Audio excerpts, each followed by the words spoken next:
Thanks so much for joining us. I'm Lorelai Shamayo, and this is MeWe Fairs, your safe space for authenticity and transformation. We have events throughout the Pacific Northwest, many online, and tonight we have our online panel. The theme tonight is medical intuition and energy medicine healing. We've got a great panel tonight of great practitioners that all specialize in this at various extents in their work. We have a couple other practitioners that might be joining us, and just great opportunity to learn about the subject, to witness the subject, and to open your own gifts in this subject, to be more aware of your own experience. So many different things tonight. Really exciting.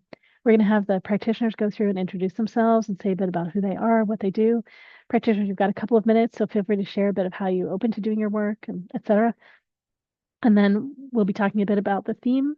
It's so integrated in what so many of you do. Feel free to talk about the theme as you introduce yourselves, and then we might go around and talk about the theme just a little bit more. We might get some general Q&A, and then we might get some questions tonight. We hope we get some questions tonight. So, all right, well, we'll go in a similar order that we did before. We'll have Diane, Monique, Angela, and then Arashaya, and then Hillary, and then Charisse. And we also may be joined by Brenda and Ava. All right, go ahead, Diane. Hi, everyone. My name is Diane Evans. My company is The Mystical Journey. I'm a fifth generation shaman, fourth generation druid. I practice in the modality of sacred geometry. I'm a medium. I have all the clairs. I've been connected since I was 6. That's when my gifts opened up, and I'm now in my mid 40s. So, been doing it quite some time now, and I know the body keeps the score. I receive signals through my body. I receive visions. I can hear things. I can sometimes just know things. It comes to me in a lot of different ways. I'm constantly receiving information, and I've transformed my own life and my own body. I was nearly 400 pounds at one point, and I have maintained myself under 200 pounds for more than a decade now. And I am not on any medical supplements, any prescriptions, anything. I maintain purely on diet and off of my medical intuition. So I'm open to all kinds of questions, and I hope that a lot of you guys are open and ready to explore and to find out some answers to maybe some of the situations you guys are going through. Thanks so much, Diane. All right, Monique. Hi, I'm Monique, the Kitchen Bruja. I'm the owner of the Kitchen Bruja Botanica, which is a spiritual and religious online botanica shop. So I've been a medium ever since I was a little kid. So I would feel like I was born this way. Um, Much like Diane, I get downloads, dreams, thoughts in my head, just like that. But I've always been like that, but I've been developing it. And I am a certified herbalist, and I'm an Osainista, which is a medicine woman in the Afro-Lucumi tradition, Afro-Cuban tradition of Santeria. I do medical intuitive readings for people where I work with my guides. I have 2 healer guides that I work with, and we do body scans to find out what the problem might be going on with someone, and then we give different remedies. But that's pretty much how it goes. I can recommend different types of herbs for different physical and spiritual ailments because I work to cure on all different levels. Because illness first starts in the spiritual realm before it comes to the physical realm. So I tackle all those different levels of it. And I'm here tonight to help in whatever capacity that I can for whoever needs it. So. Great. Thank you so much, Monique. Angela. Hello everyone, I'm Angela. I'm a Peruvian shamanic practitioner, Reiki master teacher, and I've been a practicing witch for over 20 years. Like the other practitioners I've said, I also get information through a variety of channels. I specialize really in just straight energy work. So I'm happy to help in any way I can for you tonight. Thanks so much, Angela. And I might ask everyone a few more questions too, so you learn a little bit more about them as we go around. Go ahead, Arashaya. Hello everyone, my name is Corina. Arasha is my spiritual name. I'm a Reiki Grandmaster teacher and energy medicine practitioner. So I work with tarot for strategic clarity and direction. I practice Reiki and I teach as well as a form of energy medicine. As my colleagues as well, I receive all kind of downloads, dreams, clairvoyance, intuitive guidance from my spirit that I use in everyday life and with my clients. I'm here to assist you with any questions and anything that is in my capability. Thank you so much. Thanks so much, Arshaya. And then Hillary. Hello, all. Oh gosh, where do I start? So I have a double bachelor's that I received from Portland State. That's psychology and social science. I then went on to earn my master's in metaphysical sciences. And I'm currently working on my master's in aromatherapy. And I bring all of these tools to the studio. So I have a brick and mortar place in St. Helens where my Reiki experiences are designed for a total relaxation. You know, so many of our health problems come from high levels of stress. And I find this particularly with caregivers, people who give and give and give of themselves without replenishing their own cup. And so I've found that tends to be the clientele that's drawn to me. But I have designed this for a more complete experience. So I'm using, of course, the Reiki and then sound and the aromatherapy. And it's a really beautiful experience. And so it's deeply relaxing. And you know, the experiences that come up for you are so internal and so personal. I am available after the sessions to discuss that and to talk and to help you, you know, sort of process that. But if nothing comes and it's just a deeply, deeply relaxing session for you, then that is perfectly normal. And I'm here for all of that. So nice to be on the panel with you guys. Thank you. Thanks, Hillary. And Sharice is joining us on the panel for the first time. Sharice, we're excited to have you join us. Hello, good evening, everyone. My name is Sharice. I perform intuitive readings, medical intuitive readings, as well as mediumship readings. I have a background with Ushui Reiki training, and I'm just excited to be here, and I'm just working on my gift. Thank you. Great. Thank you so much, Sharice. And then we may be joined by Ava, who does quantum healing, channeling, past life regression, Akashic records, dream interpretation, and connecting with spirit guides. And Brenda Astorino, who does psychic mediumship, intuitive readings, and energy work. And I'll go ahead and text them again as we're getting started. Well, so practitioners, maybe it would be great if you could go around again a little bit and to say a little bit more about how you opened to your just doing all kinds of intuitive and energy work, and how did you discover that you were particularly doing medical intuition and energy healing with people? So you could just share just a little of that so people get some ideas of how people open to these gifts. Yeah, go I ahead, don't mind Diane. jumping in. I was gonna say I don't mind jumping in first. For me, I started feeling things in the body. I would walk up to people and we'd be having conversations, and out of nowhere, I would start feeling things through my body. My kidneys would start hurting. My shoulder would start feeling like I just banged it into a wall. I would start feeling this knocking in my knee. It was just, or all of a sudden it felt like I stubbed my big toe. It was just like, what in the world was happening to me? So I had all these strange experiences happening, and they started when I was a kid. So I didn't necessarily understand what it was and constantly thought I was going through different things. And my own life experiences, I had gone through a lot of stress and had gone the medical route through doctors and got put on all kinds of steroids and different things that actually ended up being very toxic to my body. And my body ended up shutting down and creating other health issues that ultimately found me in more of the natural path.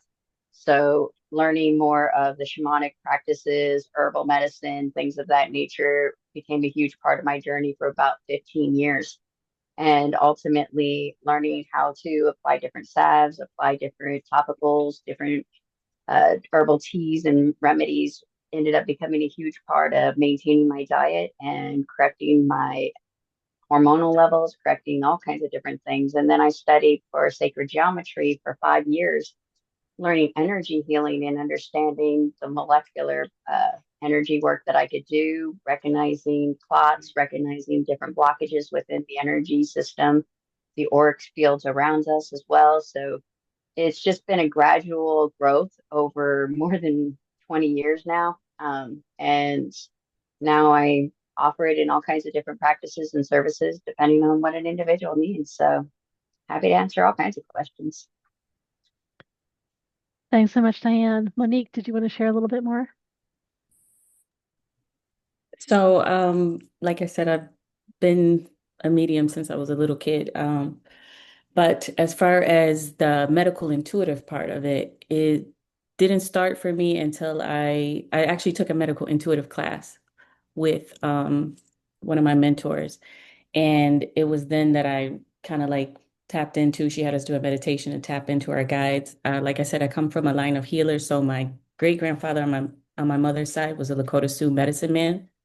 So I work with my ancestors. And so after I took that class, basically it taught me how to do body scans, but I combine it with the mediumship. So I get the downloads from my guides, from my ancestor, medicine guides, because sometimes while I'm doing the scan, the information will come and I may not even be aware of what that one particular thing is, but the client will say like, yes, this is what I have, right? Then I'll have to go back. So it's like I'm learning at the same time sometimes that I'm doing the scans. But I studied under, Queen Afua, gone to Egypt with her. That was back in 2018. 2016, I became a certified herbalist. I started studying herbs under mentors and just working together hand in hand with spirit and with the knowledge that I learned by studying. Like Diane said, when I'm doing a reading, even if I'm not doing a reading, which I had to learn how to protect myself and shield myself, because if I'm doing a body scan on somebody, I will feel where the pain is. They will sit down in front of me. I will feel the pain. So I had to learn how to get rid of that feeling and shield myself. But a lot of it is just very, very intuitive, just picking up what I feel, the messages that I receive from my guides. And that's pretty much how I do it. And I just combine every little piece that I've learned as an herbalist and things that I get from my guides. So that's kind of how I do it. That's great. Thank you so much for giving us a view into some of your background and your process. Angela. Well, how I came to be doing all this, like the others, I occasionally had just circumstances growing up where I just knew things. I guess the most obvious one was when I was in high school and it was Thanksgiving at my grandparents' and my father came in the house and he was having a heart attack and of course they're all, panicking and well, it could be this, it could be that, and I just knew, no, it's his heart and he's going to be fine. And it was just one of those things, but I can't say I really got on the path until after college in my late 20s. I was kind of restless and I went to the movies and I had some time to kill, so I went to the bookstore. It was mid-September. All the Halloween stuff was out, and one little purple book on Wicca decided to lift off the table and glow, or at least obviously it didn't literally lift off the table, but that's nonetheless what I saw, and I was kind of, wow, that's very interesting. So that led to the store where my original training would be not really Wicca, but I would term it eclectic Wiccan based witchcraft, where it was kind of a mishmash with a Wiccan basis. And eventually, one thing led to another, and Peru and Mongolia both started poking at me. It started with Peru at first until a Peruvian shaman came up and gave a class there. And every time he would come, I would get poked at before he would come. In fact, that's usually my first warning that he was coming. And I would reach out to the organizer and go, is he? Yes. Okay. And so one thing led to another. And eventually I trained with the Four Winds, Dr. Alberto Villoldo's group. And I'm finishing up their advanced training. A lot of what I do is kind of a eclectic mix. I'm going to use whatever tool I have in my toolbox, no matter where it comes from, with whoever I'm working with, because my personal opinion is it doesn't matter necessarily what you call yourself or where you're trained. The proof is in the pudding, and do I have either the skills or sometimes the resources, because some things really need a medical doctor, not a shaman or an energy worker, um, to help the person on the table. So that's kind of where I come from and where I'm at. That's great. And you remind me, I should put some fine print in the chat for this event. Let me just read this out for a moment and everyone, and then we'll continue on with Arshai in a moment. By participating in this event, the attendee understands that we, most of us, are not therapists or medical doctors and are not giving therapeutic or medical advice. The attendee further agrees that information gained from this event is for educational purposes only. Please seek allopathic medical attention or mental health support if needed. The attendee indemnifies Mimi Fairs and practitioners on the panel for many results related to the application of these educational materials in practice. Thank you so much for the fine print break. Arshaya. Hi, thank you so much. So for me, energy medicine healing means actually working directly with the subtle energy field that supports the body, emotions, and the mind. So as a method of energy medicine healing, Reiki really helps restores balance in that flow. So what can I say about myself and my experience? So Reiki actually find me at a point in my life when I really needed this, was in conjunction with friends and family. So it just came naturally. Then I started to help other people. So I've got my certification right now. I do Reiki healings and I train people as well. Very important is I notice when the energy is balanced, the body relaxes. And when the energy clears, emotions soften. And when the field aligns, clarity returns. So I realized this through my experience. I really support people who feel overwhelmed, emotionally blocked, disconnected, or at a turning point in their life. So I'm here to answer any question and anything that is in my capability. Thank you so much. Great. Thank you. And Hillary. Thank you, Lorelai. So the question was, how did we get into this? Yeah, just give us a little bit more of your background. Yeah. How did you discover that these okay. were your gifts? Yeah. Okay. Well, I stepped away from a 15-year corporate career, and during those last the last year, I was getting really bad headaches. I was super dissatisfied with my work that I used to love, and so I had to step away from that job and focus on myself, figure out what was going on and how come I was getting these headaches. And in hindsight, it was that I wasn't living in alignment with what I believe my purpose on this planet is to do. And so it was during that soul searching time that I reread all of my astrology books. I redid my numerology, my Enneagram, my Clifton Strengths, Gene Keys. I just did a deep dive into everything. And it was through that self-reflection time that I sort of realized that I'm a healer and that I need to be healing people. And although the path wasn't laid out for me as well, okay, great. Now what? How do I do that? And then I, remembered, I was attuned to Reiki back in 1996. And that's, they say, when you follow your passion, you're never going to work a day in your life. And so I'm really drawn to helping people in a physical and practical way. And so I'm really loving the Reiki, and the aromatherapy fits really nicely onto that too, in that it's real, it's tangible, it's and it's healing in a holistic way.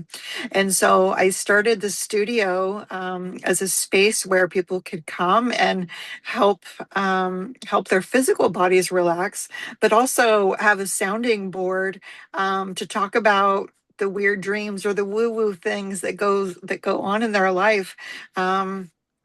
I'm out in St. Helens, which is a tiny little town, and I don't feel like there are resources out there. And so I wanted to be the one to be the light, the one um, to crack open that field, if you will, in that area. And so it's been an incredible journey, and I love showing up to work every day and getting to help people in such a meaningful way. That's really special to me. So I'm really glad to be doing this work. Great. Thank you so much. And Yeah. Sharice. Well, I was not born into this gift as many as Diane and Monique were mentioning, and so many others. I just began. I've attended a lot of metaphysical churches and mediumship churches over the years, and so I was always around the gift. We would always have healing circles or opportunities to practice. The MeWe circle has been really great for me to expand this gift and have that opportunity to work more with it and feel comfortable working with it. So I'm kind of new to opening, especially on the mediumship side. I tap into Bruno Groening, who was a healer who from Germany back in the late 1930s, I believe. So I kind of use him as my guide. I have heard words.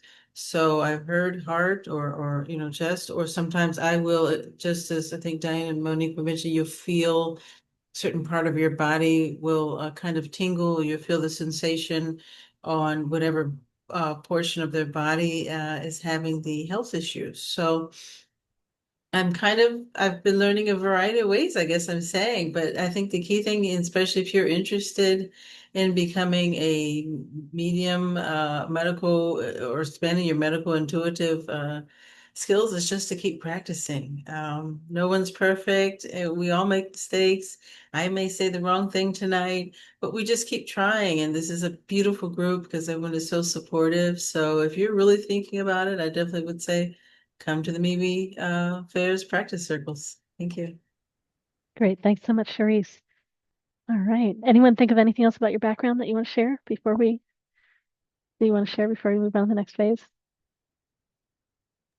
I would All just right. say that I would add in that some of you who have been looking into medical intuition, Louise Hayes speaks about the body keeps the score and the different signals and understandings of why we might have certain diseases or certain onsets of medical issues that come in and what the spiritual connection to those things can be from. So I work with a lot of her stuff as well as my shamanic practices as well, which I will say that my tribe is from the southern part of Mexico, just south of St. Louis, Porterville. Our tribe is no longer able to be pulled together, and we have gone all the way up to the Lakota tribes as far as where our family has splintered off to, and the Blackfoot. So just giving a little background on where some of my medical understandings and information comes from. Great. Yeah. Thank you so much. Again, anyone have anything else you want to share about your background? I forgot to say, everybody's saying Reiki, Reiki. I am level 2 certified in Reiki. I haven't done the third yet, and it's Usui, just like Sharice. I don't know why it just hasn't lined up for me to do it, but it will. But I was surprised there because the first test like session, I guess we had on our other, classmates. That's when I realized I had power in my hands, that this does work. It's like, oh, I had a pain in my leg and you moved it out. And it's so funny because I didn't even know what I was doing. But it moved it out. And then when I was conscious and I was trying, it was like it wasn't working. But anyway, so yeah, I'm certified level 2 Reiki. The studying that I did under Queen Afua, she focuses on womb health. So I'm a womb healer. That's my primary focus. Work with a lot of women, but still, like I said, I took the class and I figured out like, oh, wait a minute, I can get these answers from my guides. And I learn as I go. And like Sheree said, it's we're here to help, and you know, that's it. That's all I have. Great. Yeah. Anyone have anything else? Go ahead, Yeah, Hillary. All right, thank you. So one of the interesting things that I am discovering is that I don't see a lot of overlap between mental health and this field. And so I am curious if you know anyone who is bridging that gap, besides myself, who's planning to enroll in counseling school next year. But I'd be interested to know if anyone has any information on that.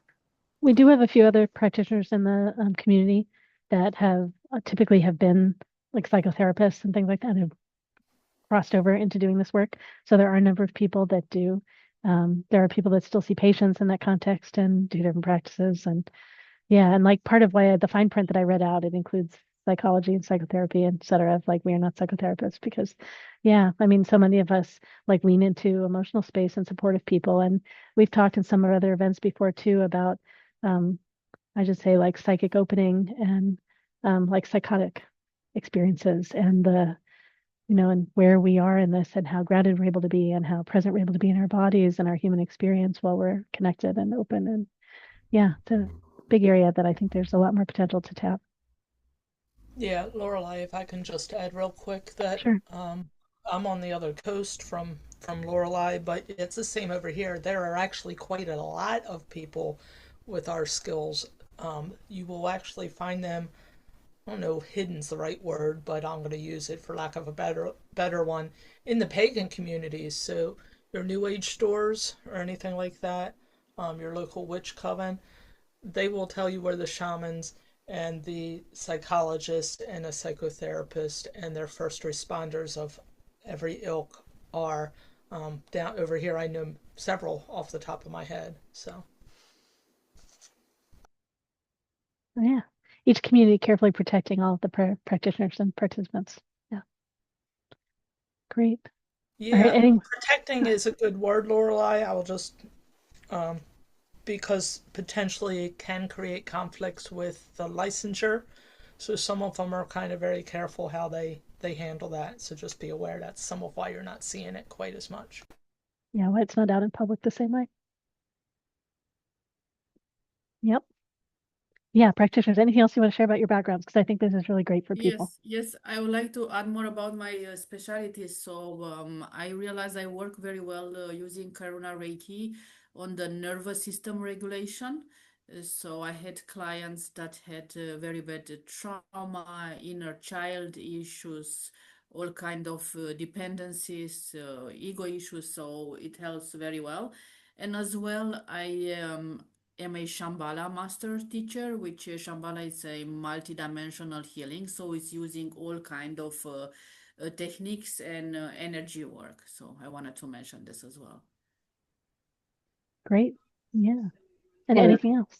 Go ahead. I was just going to say, as a mother to 4 children, as well as someone who has been diagnosed with CPTSD, part of my focus and part of why I did focus on medical intuition and healing and the energy work is to not only work on myself, but to help my children. And a lot of my clientele is former DB victims, SA victims that are healing from PTSD, CPTSD, and other mental health issues. So I'm not afraid to go into the deeper areas, but I do caution that I am not licensed as a medical professional yet. I am schooling, and hopefully I will have that under my belt as well.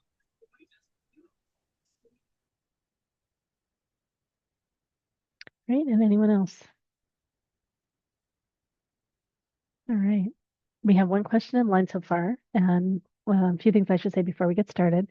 This is a great opportunity to learn from all that's asked and all that's answered, whether or not you are asking a question. Please, if you have some general questions about medical intuition, energy medicine, et cetera, please go ahead and put those in the chat. We're happy to hear those and answer those now. This is a great opportunity to practice your own medical intuition, your own gifts, in that when someone asks a question, you can see how you might share if you were here up on the panel. And if you get confirmation that some of the other practitioners are saying the same things, right? It's confirmation that you're tapping into the same information resources as they are, or the ways that you might go about healing something, right? Tapping into the same approaches and the same context and philosophy. It's just helpful to get confirmation of how you're learning to practice yourself. Of course, you might have great ideas and great suggestions, solutions come through that we don't talk about and don't mention. If you do have something come through you that in theory could be for the person that asked the question, please hold your information while we are answering them. And and then if you do want to share with them, please private chat them afterwards and ask first. We practice consent in this community. So please ask if they'd like to hear what came through you. If they say yes, please go ahead and share. And if they don't, please trust, maybe they're just so full, they don't even notice that you've messaged them. Please trust that the information came through you for some other reason. When you do ask a question of the panel, because this is recorded and going up on our YouTube channel, you've got lots of choices about how you ask. You're welcome to come up here on the stage with us, and then your video and your voice will be recorded. You can ask from your chair in the audience, and then only your voice will be recorded. And if you want, you can be completely anonymous and you can private chat me everything, and I will read everything out. When you do ask a question of us, particularly in this public setting, and I think this is true anytime you work with anyone, anywhere, if we go deeper than you want us to go in our answers, or we start talking about all these other things and you want us to stay over here in this zone, just let us know. You can give us guidance in the beginning, and if we go off course, please interrupt us and let us know where you want us to focus in our answers. You might get answers from everyone on the panel. We will see. It depends on each question. And again, if you have some general questions that are not specific to you, like we'll do our part to answer generally, feel free to put that in the chat throughout. All right, great. And we've got someone else joining us. So throughout, I'll be putting the general information about the event in the chat, as well as the information on the individual practitioners. I think I've put that in a couple of times. It is free to be here. And if you want to ask a question, it's 20 to 28 sliding scale. You can pay on the Humanitix link. You can pay by PayPal or Venmo. And if you can't figure out paying those ways and need more help, let me know, because we'd love to get a few questions. All right, we do have one in line, and I need to find out that person, you know who you are. Do you want to ask from your chair in the audience? Do you want to come up on stage? Do you want this to be completely anonymous and then be messaging me? You have to let me know. And I'll write you a private message if it's not clear who you are.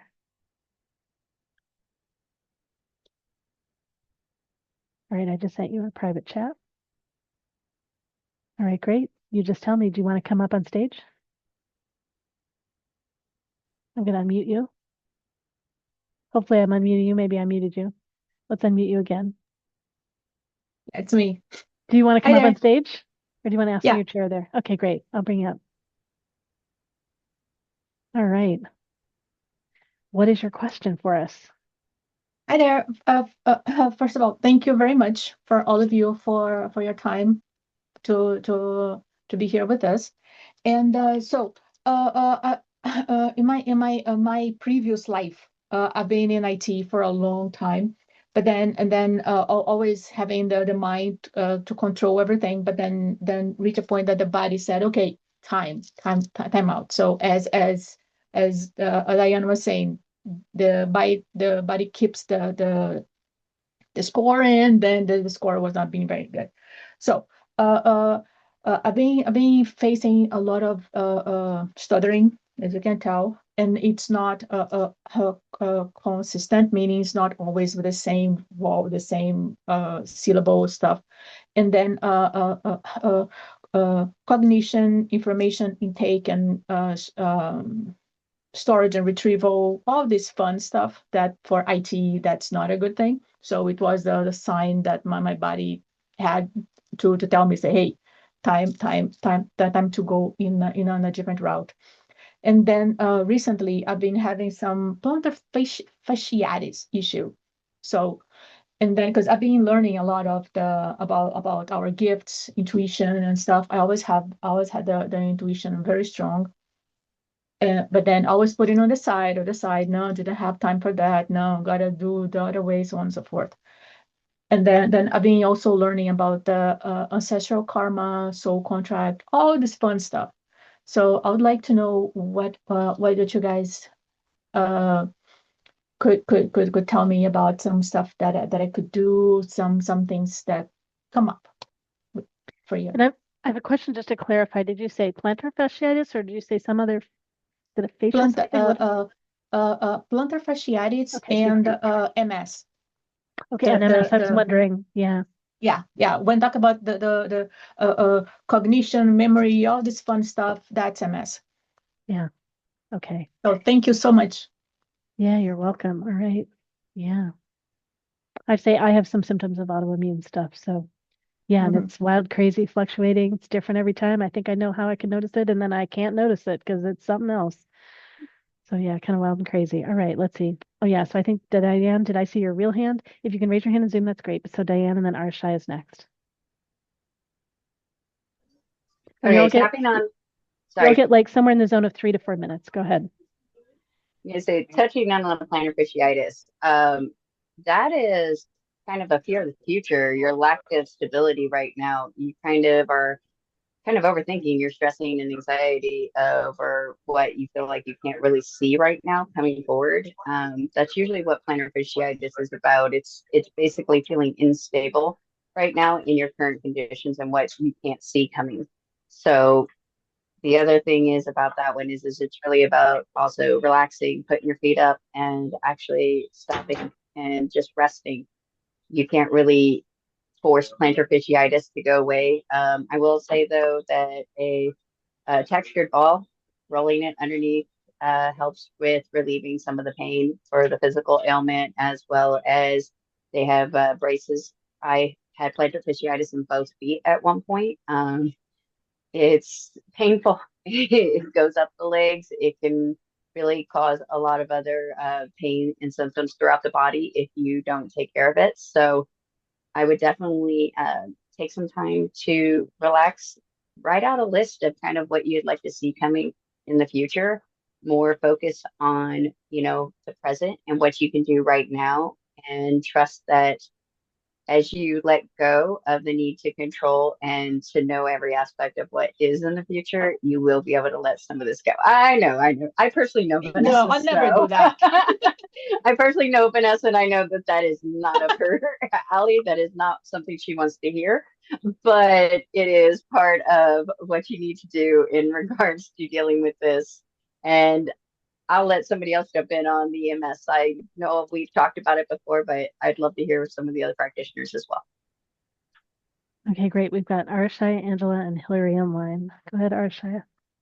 Perfect. Hi, Vanessa. So nice to have you here. So, what I can tell you, the more as you try to always be in control, it's actually the more resistance you'll get, right? So, I think very good for you actually, it's try to relax, to let go, and then things will start to flow easily for you, right? So, you probably feel like very stuck. You don't know what to change, how to move forward in life, right?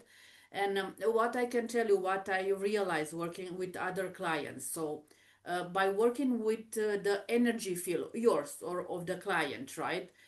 So it start gently to release, let's say, stress patterns, how you have, right? Emotional imprints that you have already in the body. So as you said, the body is starting to take the toll, right? Like your stress, energetic congestion, right?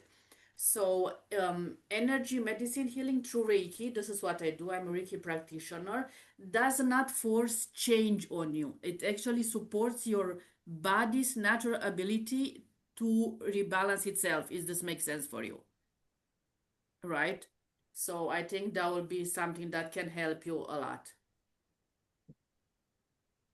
Okay, great. Thanks, Arshaya. Next, I've got Angela.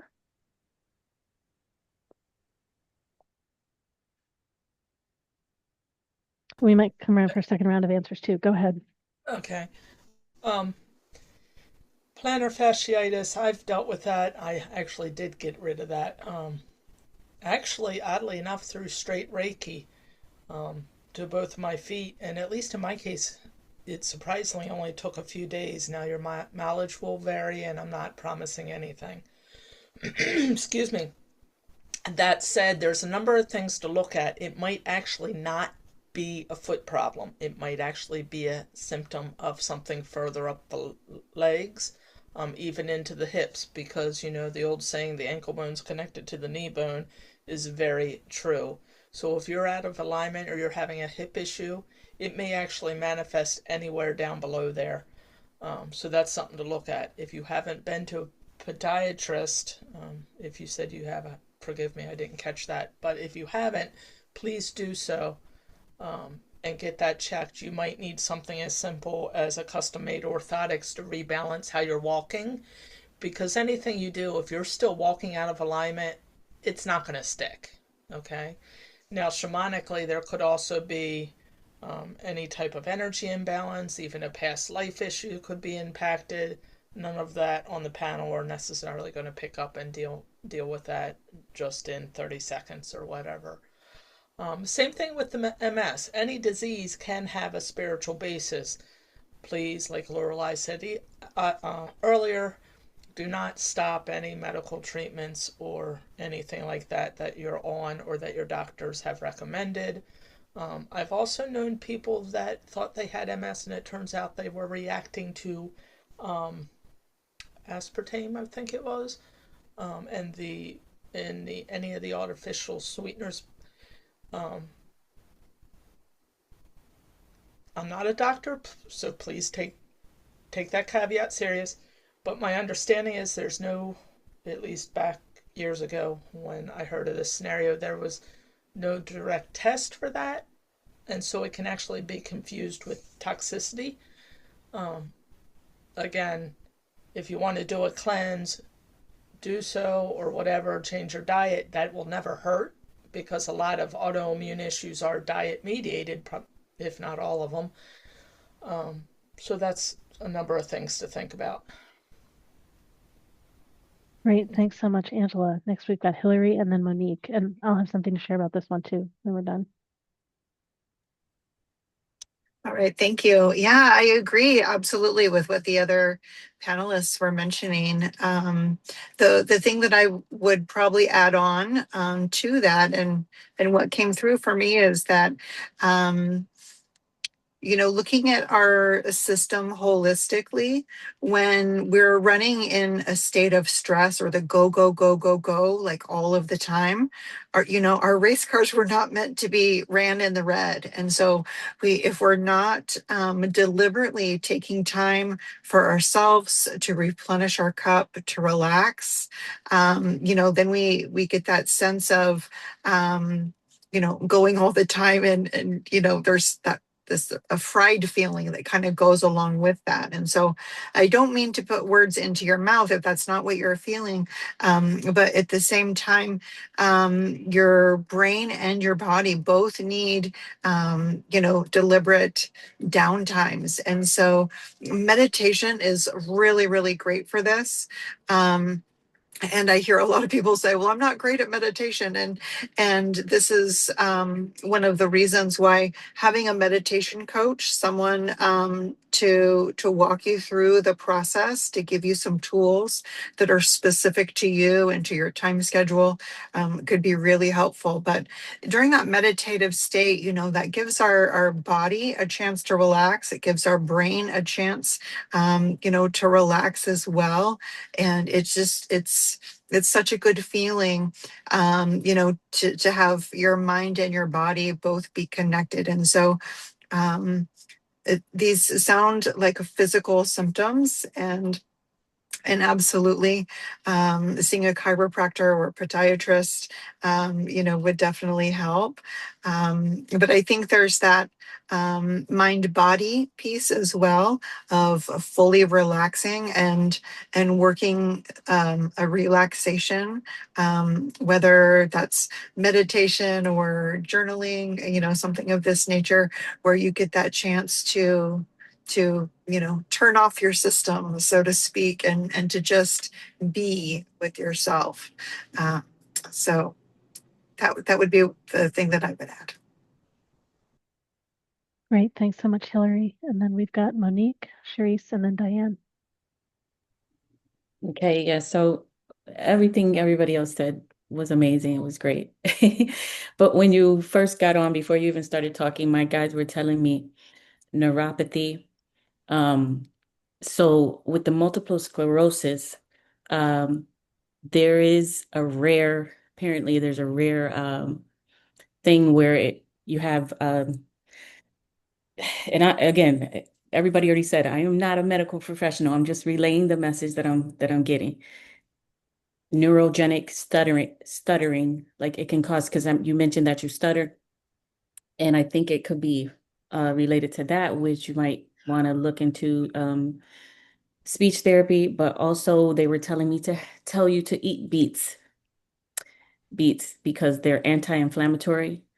And so those were the two immediate things that I got for you. Okay, thank you. Yeah. Great, thank you. Sharice?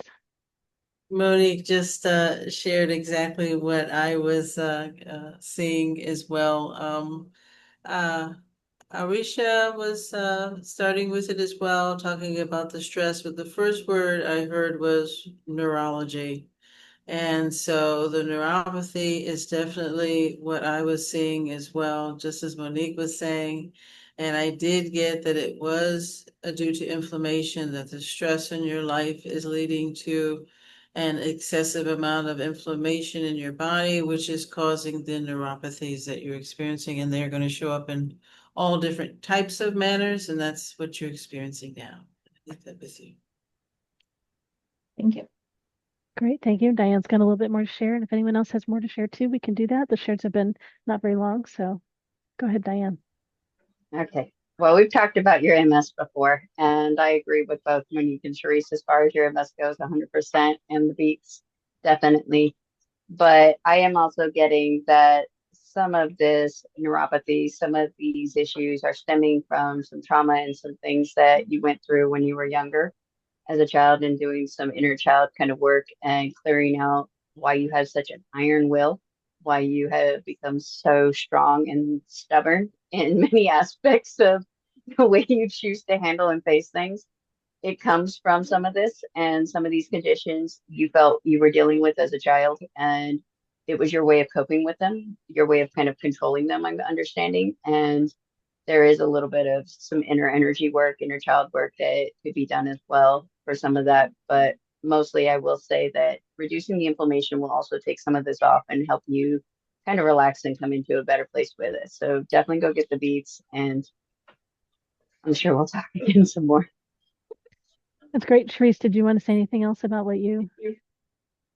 Sharice is also seeing childhood roots in the chat, and maybe I say a little bit too. So I mentioned that I have some symptoms of autoimmune stuff. So I'm just trying to think about like what the themes would be of when it's come up in my life.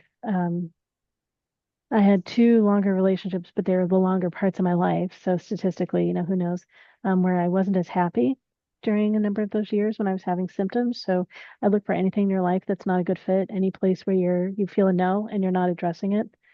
I think all those things are just so much more important when you're going through this. Really being gentle with yourself, because yeah, this stuff shows up in all kinds of ways that you have no idea, and it totally fluctuates. I've also had plantar fasciitis. I had it really badly when I was in my young 20s. I had something that like triggered it, and then something else triggered. Like it was just a mess. And I actually did the injections at one point. It was so bad. It mostly went away, but I wore inserts for many years. And then I ran into a type of therapy called muscle activation therapy. And there's something else, I'm trying to remember what it's called, that I've done the last 8 years that's related. I haven't had it often. It's where you can have muscles that are turned on and muscles that are turned like over on and off. So where your brain stops connecting to turn on a muscle and you just can't get the muscle moving in your body, and the other side of your body in compensation will be overly on, compensating for things. Like it's just crazy how this all worked. The muscle activation is particularly, they look for muscles that are off, and then they just push. It's screamingly, it's like lightning. It hurts. Where the muscles are attached, and it gets the brain connected back to have that muscle back on. And that was muscle activation technique. And then the other technique, and I'll explain how this is related to the plantar fasciitis. The other technique, the person particularly looks for balance on the two sides of the body to make sure that they're that they're appropriately on and not on. And she would endlessly find something off paired with something that was overly on. And so she was balancing them, but it wasn't exactly the same approach. She had a method of movement that would get things turned back on and connected and balanced and not overly on. So her work seemed very similar to the muscle activation therapy. And I mentioned that one in particular, MAT, because I wore my inserts for decades until my colleague was learning MAT and was practicing on me. And when she did the session on my lower legs and my feet, I could no longer wear my inserts. From that day forward, I could no longer wear my inserts. And so there are all kinds of techniques like this that can make an enormous difference. Don't fully understand how. So yeah, so there's just all kinds of alternative stuff like that, there's body work type things that you can explore. I would look at food allergies, anything like that, any kind of allergen in your system that might be activating your immune system. I would just experiment with clearing as much as you can out about those things and see if that helps at all. Watch any self-talk where you're hard on yourself, like particularly about the things about speaking, because, right, if I have a perfectionistic, lifetime lesson here too.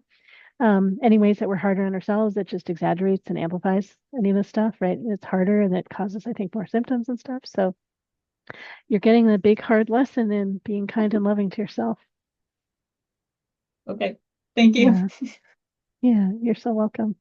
All right, practitioners, anything else that too. you want to? Yeah, you and Diane know me well enough. Well, similarities, right? We get it too. Any practitioners, anything else you want to share with Vanessa?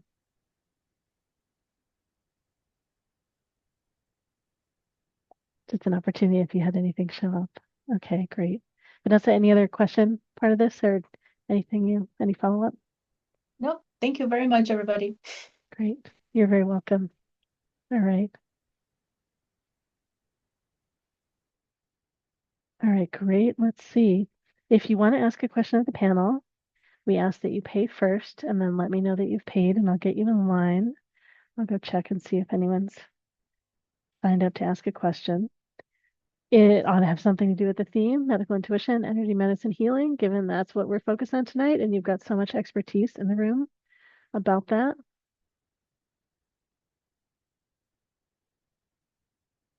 Just checking to see if anyone else. And let's see, practitioners, we got to think about some other things about the theme for us to talk about if we don't have more questions coming in. If there are general questions, feel free to put them in the chat. And yeah, we're just happy to talk about this. One thing that we do in our practice circles are ways that people get to practice their gifts and they get to learn more about different gifts too in the journey. Is we generally recommend that people don't do things like health and medical stuff because it can bring up lots of fear in people if someone's learning to practice and they're talking about things that maybe aren't what's going on with the other person. So we ask that you get support when you're learning that in the practice circles. So these are some practitioners that if you want them to come to the practice circles because you want to learn this stuff, talk to them and help them, like figure out when they can come and be at the practice circle that you can attend so you can get some support. Yeah. Let's see. I guess I'm gonna just think of so we're gonna think of some general questions that we can talk to about with ourselves. Like I know that for me, like food and food has been a big lesson for me. It's a way that I mask all kinds of stuff, right? The idea of like not wanting to feel my feelings and all kinds of things like that. And so of course I crave all these things that I'm allergic to. Right. So does anything that we all want to talk about that is like a lovely like combination of psychological and physical, like and medical, like we could totally blend in there. That's one topic I know we could go into. But yeah, go ahead, Diane. What did you want to say?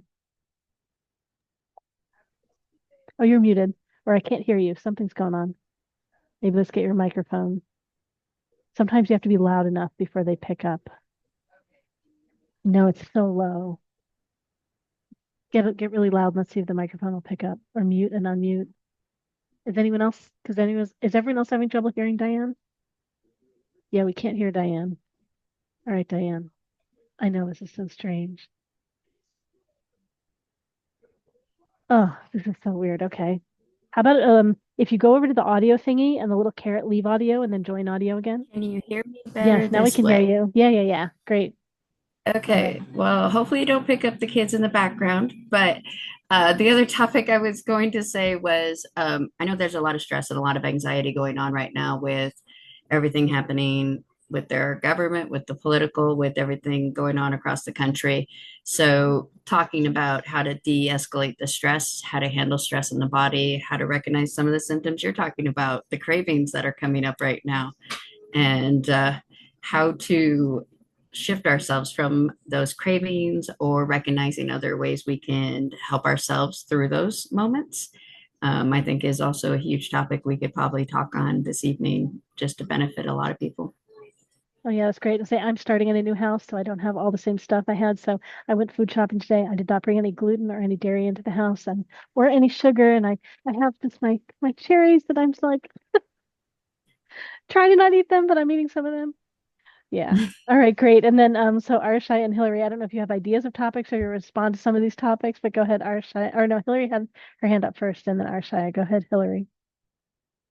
All right. Yeah. So, one of the things that has struck me in just in our conversation is that there are so many ways of doing the same thing. So, when you were sharing, Lorelai, about your experience with this muscle activation, and there's more than one right way to do something. And so, I think it's important for our folks to remember that, if there's 5 things that are recommended, you don't have to go do all 5 things, but to find the thing that resonates with you, find the practitioner that resonates with you, find the way that is specific for you, because 5 people can present with the same issue and ultimately find their own 5 different answers. And so, while there's things that are beneficial with drinking enough clean water, getting enough sleep, and of course eating a balanced and varied diet, those things are super helpful, in addition to just finding what is authentic for you and finding out what is going to be best for your heart. So just wanted to plug that in there. Yeah, that's great. That's great. Thank you. Yes. Arshaya. Thank you. Yes, I want to point how important nutrition actually is, right? So for me, with like different conditions on pain or like it help a lot to do a detox, right? To do a cleanse for the body.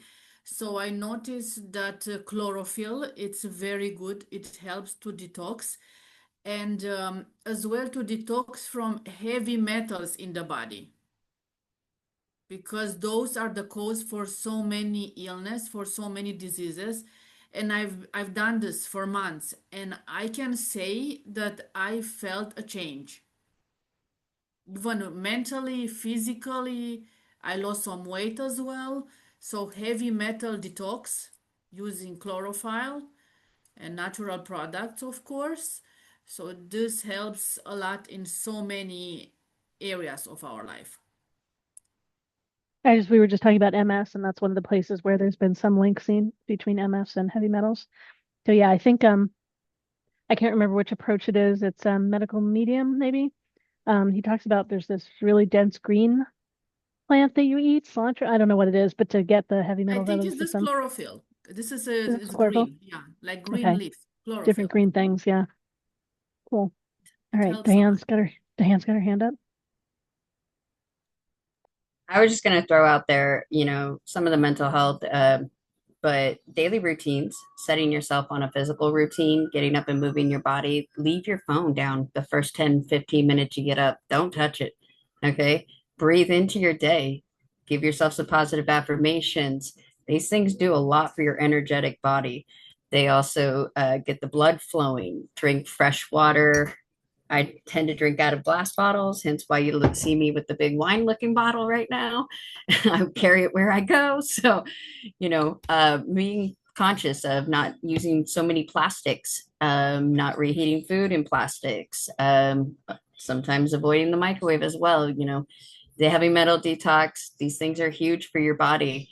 But setting a daily practice and routine, I often recommend to my customers to understand what their sun sign is, because a lot of what you need, if you're a fire sign or an air sign, you need to move the body. You have to get that body moving. If you try to stay still, you're going to feel very dragged down. You're going to feel very toxic. You're going to feel very lethargic in the body.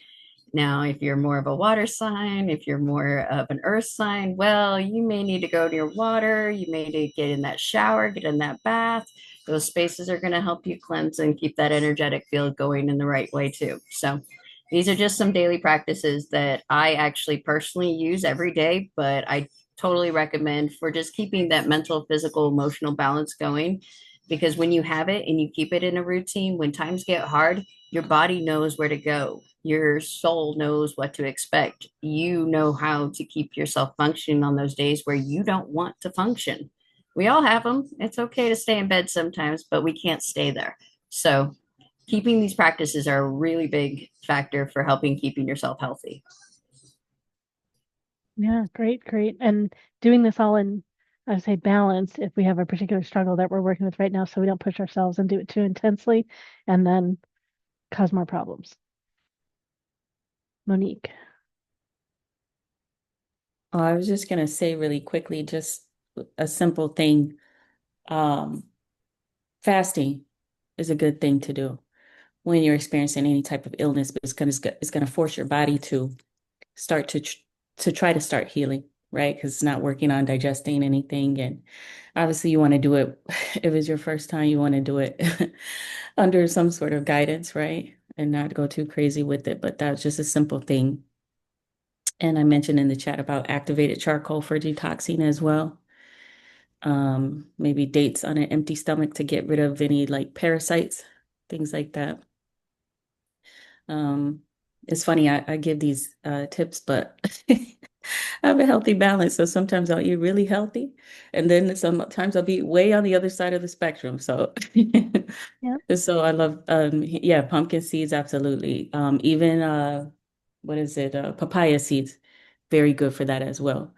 But so I appreciate all the feedback you guys are giving because I learn, never stop learning, right? I just ate a whole bunch of pumpkin seeds last night at an event. So yeah, Yeah. I'm set there. I know Young Mhm. Living Essential Oils has an essential oil blend for parasites too, but yeah, foods I think are even made are better.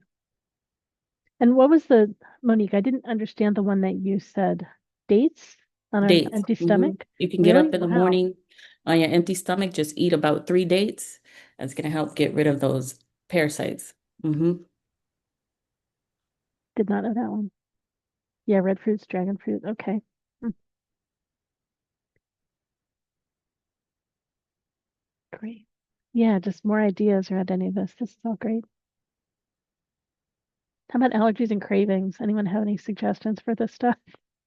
I know how we feel and our emotions are such a big thing here too. Because I'm totally now having my little cheese cravings and gluten cravings.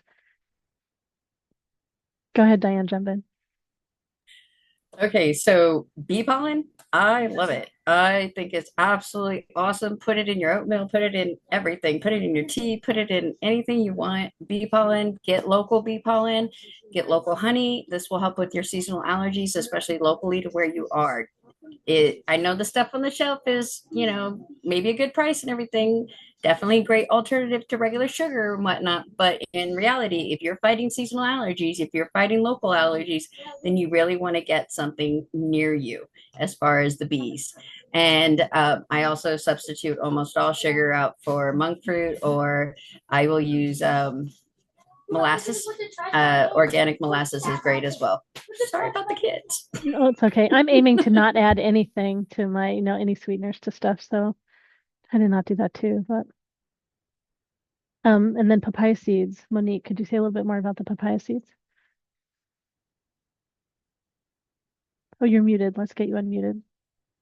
Oh yeah, I was just saying that's another way you could get rid of parasites is to eat the papaya seeds. But the monk fruit is very good. Fruit sugar, whatever. It's not really sugar, right? But it really tastes good. You can't really tell the difference. And I know because when I was pregnant, I had gestational diabetes, so I did not want to get pricked, even though I still had to do it a little bit, but I didn't want to have to go on insulin. So I cut all the sugar out my diet and I substituted that. And I was able to manage the whole pregnancy just fine just by changing my diet. So like they said, diet is really it's a large part of it, So sometimes the cravings are there. You're just gonna, yes, great for digestion too, Vanessa. The cravings are there, but I don't know, you just gotta I never do anything to the extreme. I always have a balance, right? So I'm not gonna deny myself 100% something, unless it's a major health concern, obviously, but because then I'll just binge on what I want. So, Mm. but yeah, so Unfortunately, I can totally taste the monk fruit. I'm really Oh, you can Probably taste picky it? about- I can totally Ah, taste it. Yeah, really. wow. Sometimes, right, having all those subtleties is not such a good thing. Subtle awareness. All right, Diane. I can tell you, if you are a person who likes desserts, I've got one that has an enormous level of protein in it. It's only made with egg whites for the most part. You can use whatever alternative sugar you want, but if you like those Swiss rolls and cotton candy, it's kind of a mixture of the both of those, and it is so good. And you can eat the whole damn thing, and it's only like 240 calories for an entire freaking sheet cake of this. And it just rolls up, and it's fluffy, and it melts in your mouth, and it's just so good. A little vanilla, Wow. a little sweetener of your choice. I'll send you the recipe. It's absolutely addictive. And yeah, it craves because I cannot do sugar. I'm technically hypoglycemic. It will give me issues as well as anemia. And that's because I don't have any large intestine and, well, 17 inches only. And I only have a third of a stomach. So the fact that I maintain everything on just purely diet and exercise and my spiritual connection, I can give recipes all day long because I have to figure out the alternative constantly. So yeah, love to help with that. Wow. I guess the other thing I remember too from different phases of eating in my life too is if I substitute one thing too much as a, just avoiding some other things, then I end up having trouble with that food. So I have to remember to do a variety of different things and just keep my system right in that way balanced. So it's good I'm remembering that right now. Yeah. Remember, audience, if you have any general questions, just ask. We're happy to talk about those things. Oh, recipe for the sheet cake. Okay, Vanessa wants that. So yeah, gotta get that recipe. Oh, spicy food. Your weakness is spicy food. Yeah, all different things. Yeah.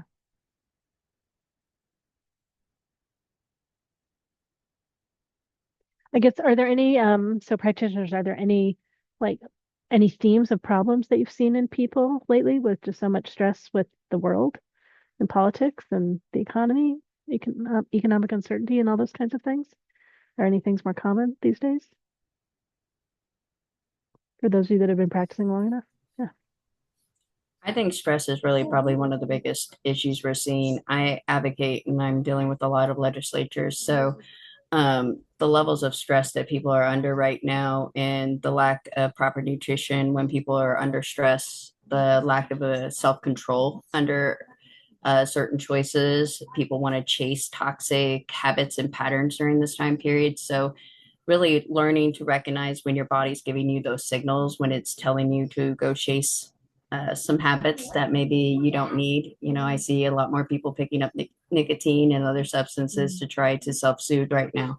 So recognizing what some of these things are, recognizing, the early signs of when you're feeling a craving, of when you're feeling a want, and recognizing a healthy alternative to that space. Working with a coach, working with your practitioners, always a good idea in these areas. It doesn't matter what the modality is, but I really recommend if you're struggling with addiction, you're struggling with constantly wanting to go to toxic habits or patterns, to work with somebody with your energy, work with your daily habits and your eating, work with your physical exercise habits. These things are all going to be huge on helping you get yourself back into better practices and to let go of everything. As a person who has literally been down the road of all of it, and I do mean all of it, I've had to let it go. And I've learned how to recognize the onsets of when I start craving sugar. It tends to mean I'm in a level of stress and I'm thinking too much about the future.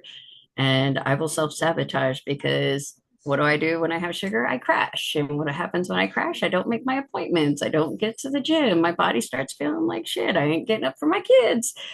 These things will all just keep you in a cycle of mental health issues, keep you rotating in a level of just distress and ickiness. So you gotta have to start really kind of recognizing these things, feel them when they come up, journal about them, ask your spiritual team for the guidance, ask your practitioners for the guidance. We love to help. We'd love to give some guidance and advice to how to manage and really face some of these challenges. But I will also say fasting. Fasting is a huge one when the body starts getting to that space. When the body is just feeling crap, a 72-hour fast will change your life. It will really ultimately change your energy field real fast. So totally recommend it. So not just the everyday like kind of fasting, but the longer stretch, like 72 hours. Assuming everyone's right, Mhm. people are in good enough shape, that good enough health, whatever, that's fine. Let's see, Sharice, want to share that in the video? Then we've No, got I another was just, question after it's that. okay. I was just saying stress increases the cortisol levels in the body, so ashwagandha really helps with that. It's great. It's great. The chat doesn't appear in the video later, so that's why I want to get things in the video. Great. Well, let's see. So some of the other, if anyone has anything else to share about stress, Monique, you've got your hand up. Go ahead. Or is it the next question? You're muted. Go ahead and unmute. We've Yeah, got two no, other. I was answering in the chat, I think It's great. Yeah, let me say one person asked about joint pain, and then another person is yeah. asking about recommendations to increase libido for women. So yeah, go ahead. Joint pain. We're So gonna the go joint there. pain, that's been coming up a lot with my clients.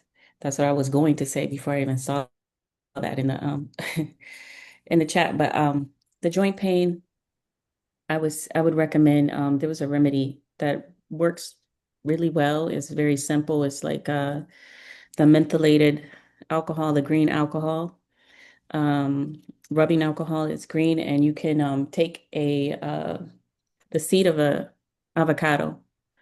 Take the seed of an avocado, put it into a glass jar with that green mentholated alcohol and soak it. The longer it sits, the better. It helps with the joint pain. Also, comfrey leaf. There's a comfrey leaf ointment. If you can get the comfrey leaf, you could place it right on your where the pain is, but it's good in a salve or a ointment. They have it like on Amazon, different places like that. Very helpful. Depends what kind of where the pain is exactly and what kind of exercise routine you are. I know one lady I recently talked to, she was having pain with her knees and she was working out at the Y or something on a bike and it was just making it worse. It was, giving her more pain, more inflammation. And I just recommended her to start doing water aerobics, like water exercises to take some of that pressure off of the joints, the knees. But those are the two that I would recommend for joint pain, for the libido. Let's just do joint pain now, and then we'll Okay, come back yeah, and do that one. okay. Okay, great. Mm. Great. So Angela, if you're joint pain or stress, great. Yeah, I just want to take a step back and remind everyone that we can give off the cuff recommendations which may or may not really apply to your situation, but the body's far more complicated than a take this for that mentality. And unfortunately, I have to blame modern medicine for that kind of take this for that mentality. But when you're talking about herbs and diet and things, it doesn't generally work that way. You don't take one herb because, and I'm just going to throw something out there, your knee hurts, right? Because we don't really know why your knee hurts necessarily. Did you injure it? Are you, do you have an autoimmune disorder? Is it just how your body responds to stress? If you're a woman, is it hormones? And yes, that can cause joint pain. So you have to be very careful when trying to figure out what to do for yourself that you treat the body as a whole, right? Mind, body, spirit as one. You might get away. I can tell you to take willow bark for pain. I can tell you to use cat's claw for pain. I can tell you to use arnica topically, and I love the comfrey. It works those two work very well together for pain. But that may or may not work unless you address and really look holistically at what is actually causing the pain. And then there may even be cases where you might make it worse. If you have arthritis and you continue to eat a high amount of the nightshade family, you're going to make it worse. That's one of that's a known thing. Even if you're not technically allergic to nightshade family, there's a compound, and please don't ask me to name it. I do not remember off the top of my head. I would have to go look it up somewhere. That just makes them inflammatory in general, and most people can handle it. But if you're prone to that stuff, you can't. So I just want to encourage everybody to just take a step back and remember to use a little caution and to look holistically at all this. Yeah, that's great. That's great. All right, Diane's got something to share, and then I think Sherry said something else in the chat too. Yeah, I was just going to actually add to kind of what Angela's saying because recently I had actually had an issue going on in my right shoulder to my neck. And, you know, I usually would think, stretch, do some, constant movement, circulation, try to, get that to release, figuring it's a knot, figuring it's some type of stress, focusing on stress. But in reality, it wasn't tied to that at all. It had actually been an onset issue that had been occurring since my last daughter was born, which was almost 10 years prior. And it was a hip disalignment that was basically continuing to carry up. And it had been gone untreated and unrecognized for so long. And I had known about the hip issue, but it didn't dawn on me actually until after getting my photos taken multiple times last year and recognizing I was always standing with this pose and I couldn't figure out after so many photos were taken of me. I was like, there was a notice of, hey, wait a second, something's off here. But yes, sometimes you may feel like the issue you're facing that's more direct and in your face can be from one issue, but it may have a longer onset history of something else. You should always be double checking with practitioners, your spiritual team. Daily routines also help you notice if something is out of alignment, if something's getting a little out of sorts. So as Angela said, there are sometimes other cases and other symptoms that are happening or are responsible for what you are currently feeling. Diabetes, any type of diabetic issue usually starts with some other issues. You might feel rapid heartbeat, you might feel sweats, you might feel, or like the vagus nerve can come off as one thing, but you could also be perimenopause, which can send signals through the body and give you things like you got bugs crawling on you and different random things like that. So, I mean, truly check in. Don't necessarily just take one thing or just go look up one symptom and expect to get all the answers for your issue off of that. You do need to be discerned. You do need to do your research and really check in on yourself and your team, as well as your doctors, practitioners, and really get a full rounded understanding of where your issue might be coming from. None of us want to see anybody suffering more than they need to, or taking a vitamin or supplement, hoping to resolve something, only to find out the issue comes something completely different. Because we can cause more problems too that way. So always use your discernment, always double check yourself. And you just mentioned vitamins, like that's a whole other thing too, of like all the ways that we could be out of balance and lacking things, and it can create all kinds of other symptoms. And like I'm in the Pacific Northwest, right? So vitamin D is such a big deal for us. Like, so I'm like, oh yeah, all these things. Red light therapy. Sorry, I had to throw that in. No, that's okay. Well, that's what Sharice said that. So Sharice, you want to speak to that? Because Sharice has it in the chat. Well, Diane, you're more than welcome to. I just put it in there. I mean, red light therapy helps with so many issues. What it does is on a cellular level, it interacts with your cytochrome C and your mitochondria to help produce more ATP, which is your energy. But if you lay on your stomach and do the red light therapy on your back, you have more of a direct treatment with your nerves going down your spinal cord. So it really activates your parasympathetic. So all of that rest and digest that you need, to helping with digestion, helping with sleeping. If you lay on your back, you want to do it on your stomach side. It definitely helps with libido as it gets closer in the pubic area.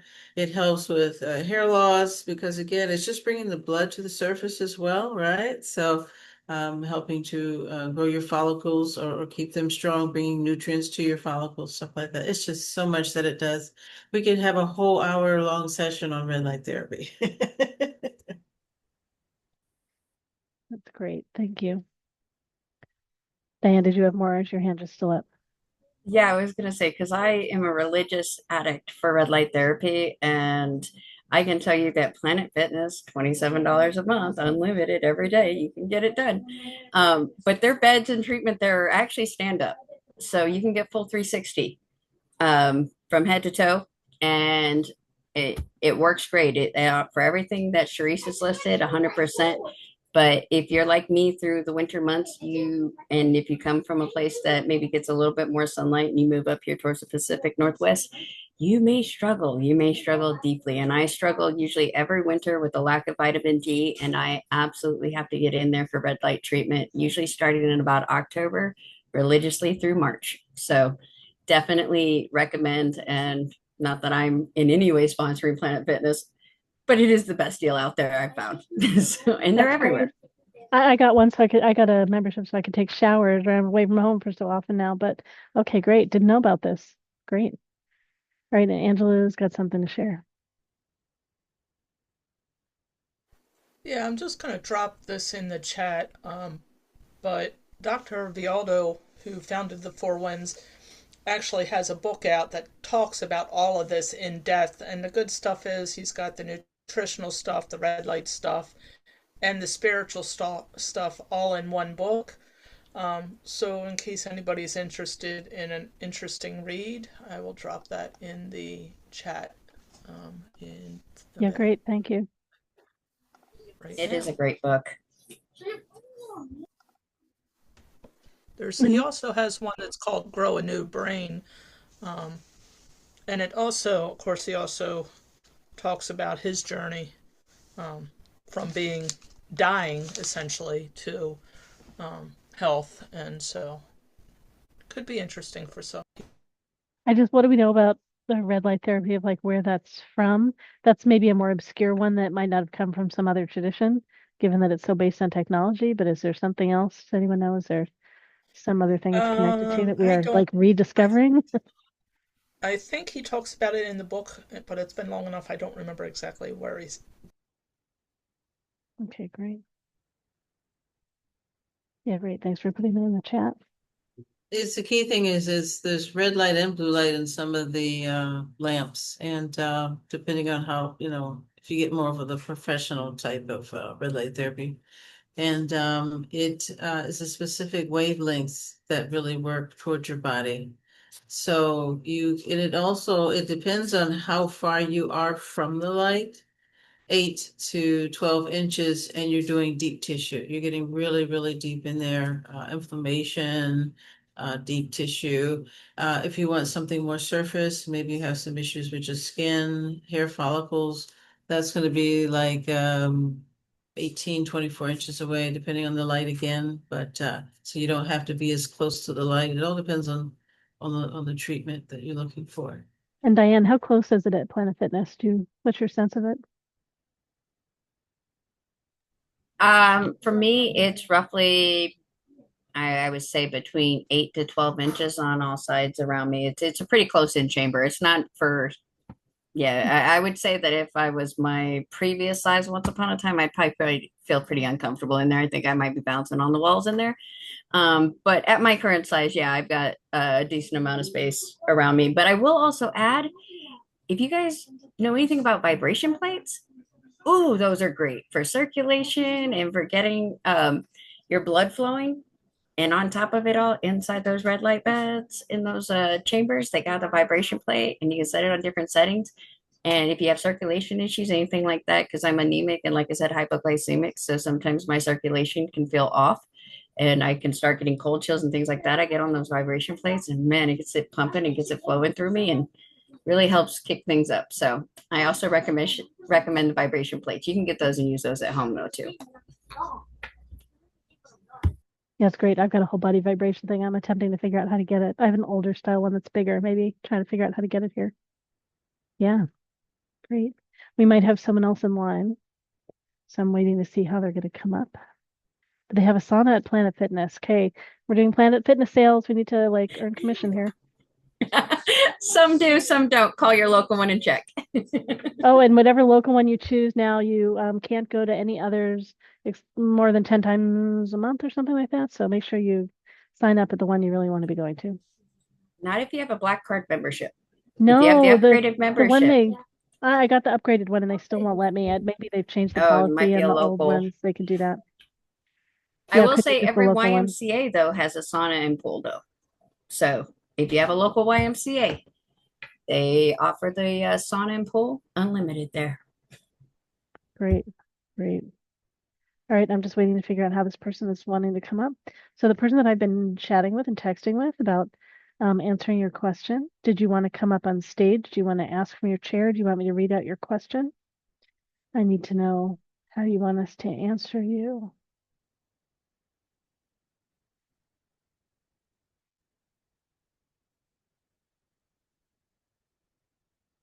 All right, I'm texting again. We will see. Some of the questions up above. I will work on getting that.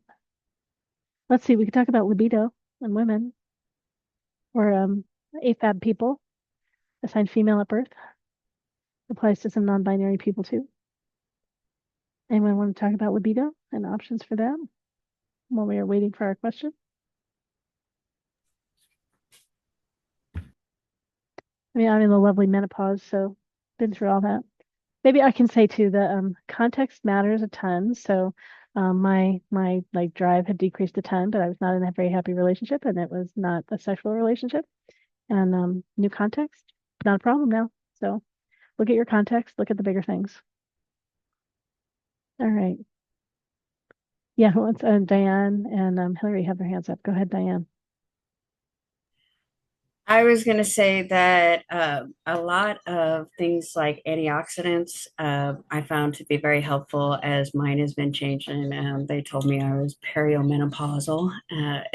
So increasing things like, oh my goodness, the pomegranate seeds and things like oysters and clams, certain, but be very mindful about where you're getting your seafood too. There's a lot of dangers in some of those areas, but increasing a lot of my fruit and vegetable intake as well as olive oil, oddly enough, has been actually really beneficial for me as well.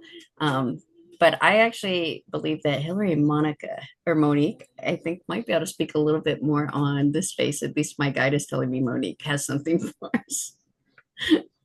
All right, great. Go ahead. Oh, well, maybe did you want your hand up or you don't want your hand up? We can't tell. Hillary, we think you've got something to share. Yeah, I do. I have a great essential oil recipe that mixes rose and black pepper. And the way that these two combined, because aromatherapy bypasses all of your senses, it goes straight to your nose when you're inhaling, that those constituents have a direct effect. And so the combination of black pepper and rose, and I have this in my studio, so contact me if you're interested in the recipe. But it is a very sensual and exciting, but it is also like a calm and like ready kind of libido. So it isn't a fast and furious, if you will, if you know what I mean. Great. And Hillary's information is right there in the chat. And Monique's got something. So, oh, am I okay? I don't know.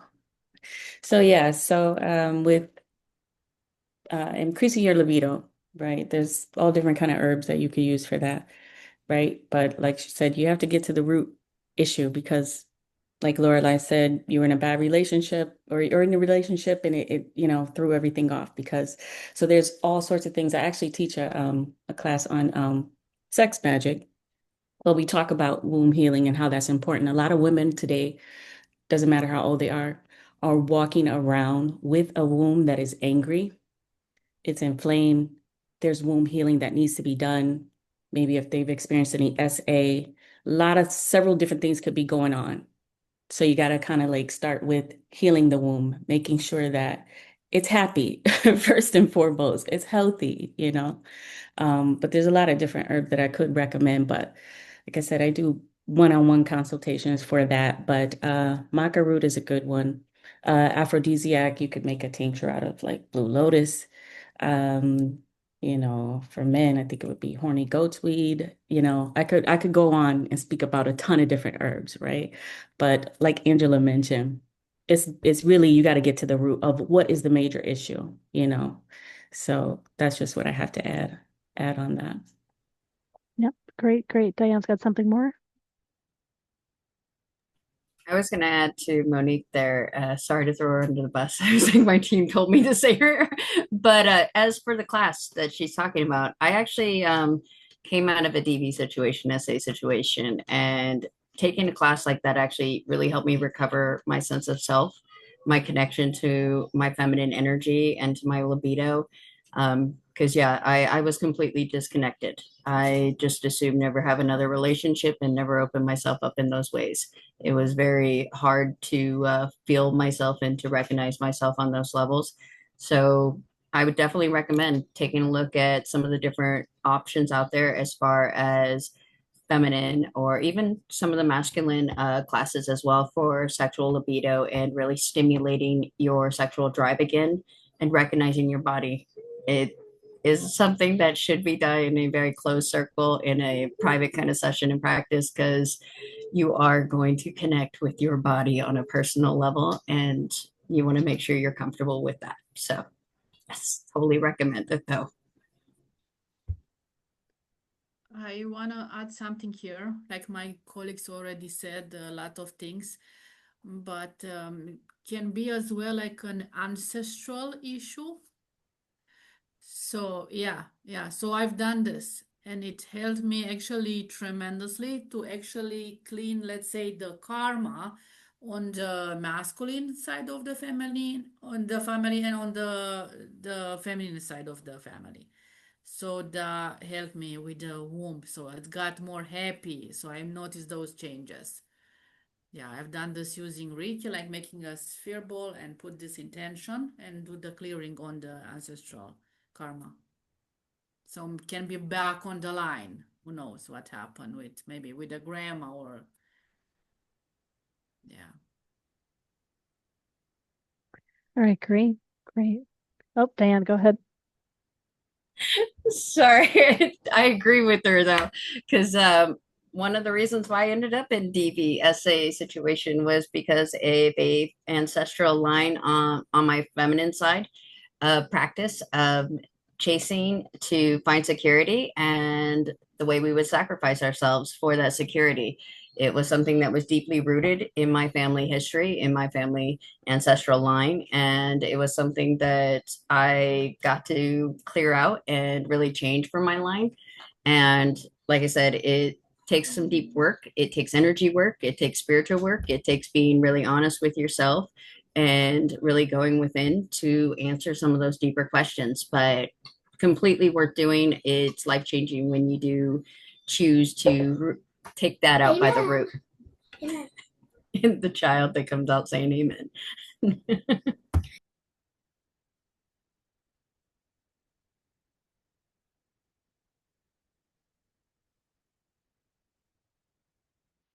All right, so we don't have another question in line at the moment, so we're still okay talking about whatever we want to talk about. Yeah, let's see. Oops. Someone popped out. We'll have someone else pop back in. Was that Hillary? Maybe Hillary's phone ran out of juice. We will see. Yeah. So other topics, other themes, and if there are any other general questions, go ahead and put those in the chat. Let me see if there was something else that I had missed.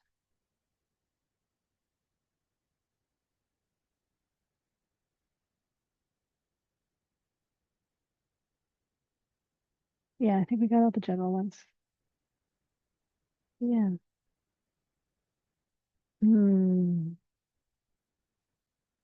I guess, well, I just think even about vitamins, right? There's so many different sources of vitamins and things like that. And sometimes there are things we should take in combination. Do you do muscle testing to figure out like what brand to get, or what kinds of things do you recommend? Like how do we sense what we need without doing testing and stuff like that?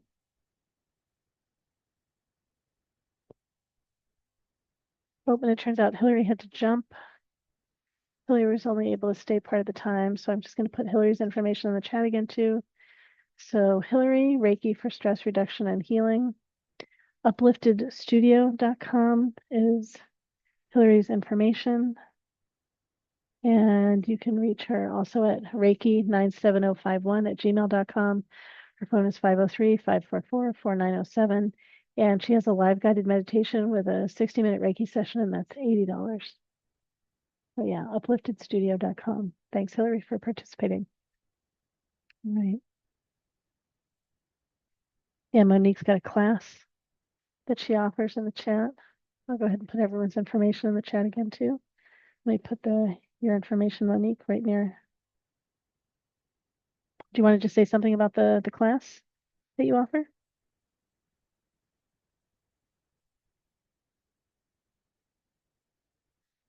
Sorry, Oh, you're mute. I was Oh, just yeah, go saying, ahead. I was just posting the link for the class I was speaking about the sex Yeah. magic class, but it's Okay, also about it also talks about womb healing, so specifically for women.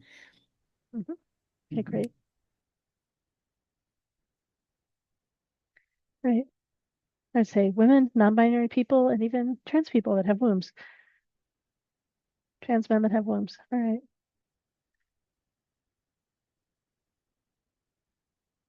Oh, I'm getting everyone's information in the chat. Yeah, any requests on any other topics? But I say, oh, so yeah, I was talking about supplements and muscle testing, or how else choosing sources of supplements, and there's just such a difference. You might have brands that you love. If anyone has any comments about that, go ahead, Diane. I'm gonna go get some of my supplements right now. The one thing I will advise when it comes to supplements is understand where they're coming from, understand who the maker is. They're not all created equal. As somebody who used to work for GlaxoSmithKline and some of the other pharmaceutical companies, Sigma Aldrich out there, in my younger days, I can tell you, working at their facilities, they do not all work the same. They're allowed a certain limit of other toxins and other things to be seeped in. Their machinery, how well they clean, things like this are ultimately going to affect the supplement, where they're sourcing the fruit, vegetable, or whatever compound to make that supplement. The shelling, the casing, all of these things play a factor in the strength, the potency of that supplement. So just be very mindful, do your research, be, conscious of where you're getting them from. Some of them are going to have more metals in them, some of them are going to have substitutes in them, fillers in them, and other things that are ultimately not what you're looking for. So just be mindful, do your research, understand where they're getting their supply, where they're getting the compounds to make that component, how it's getting made, what the facilities are looking like. It makes a huge difference in, yeah, you might pay a few more dollars to get something that is of better quality, but I promise you, your body will feel the difference. That's one thing I will say when it comes to supplements. I don't sit here and tell anybody that one supplement is going to be your solve to anything, because the reality is that it's a combination of usually different issues and different things you're going through, and no one supplement, no one product out there is the cure all for everything. I mean, we all want that fountain of youth. We all want that place we can go and drink the water and it just takes it all away. I mean, we would love that, but the reality is it's not out there to any of our knowledge. So we would just, for me, I would really strongly just suggest that you do your research, understand where the compound is coming from, where they're making it, how it's being made and distributed.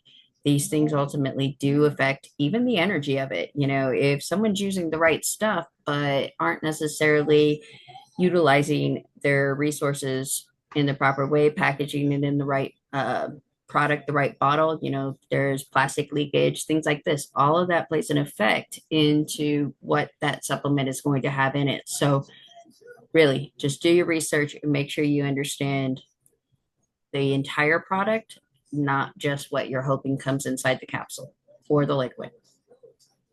I once upon a time in my youth worked for Cargill and the corn breeding division.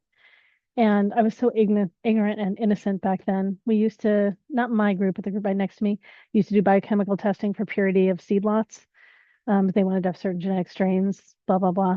And they used to do testing. And I thought if it didn't pass the test, they got rid of that lot. But no, they would take a lot that had such a high percentage and one that had such a low percentage and mix them together so they would all meet the requirements.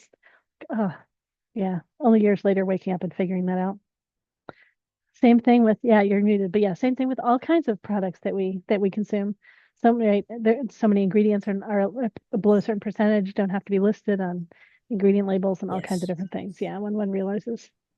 it's gross. What can be done and what's allowed legally to be done is gross. And Yeah. so I would really just recommend you do your research. I mean, I was just reading an article where a child was rushed into the ER because he took a supplement and it turned out it had a cockroach leg in it and it ended up jamming in the back of his tonsil and had to be removed. And I'm just like, they were checking for wood, they were checking for all kinds of other things, thinking something else happened, maybe a metal, splinter or something got in there from the silverware or something. They were checking all kinds of things and come to find out it was a cockroach leg. And by all standards, there was nothing wrong with that. And I'm like, I personally would have a huge issue with that. But There's shock yeah, expressions in the audience. Yeah, that's wild what happens.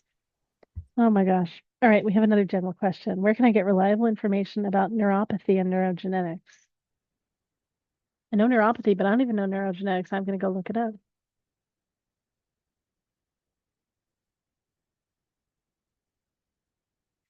Neurogenetics is a specialized field at the intersection of neurology and genetics that studies how genes and DNA or mutations within them affect the development and function of the nervous system. Okay.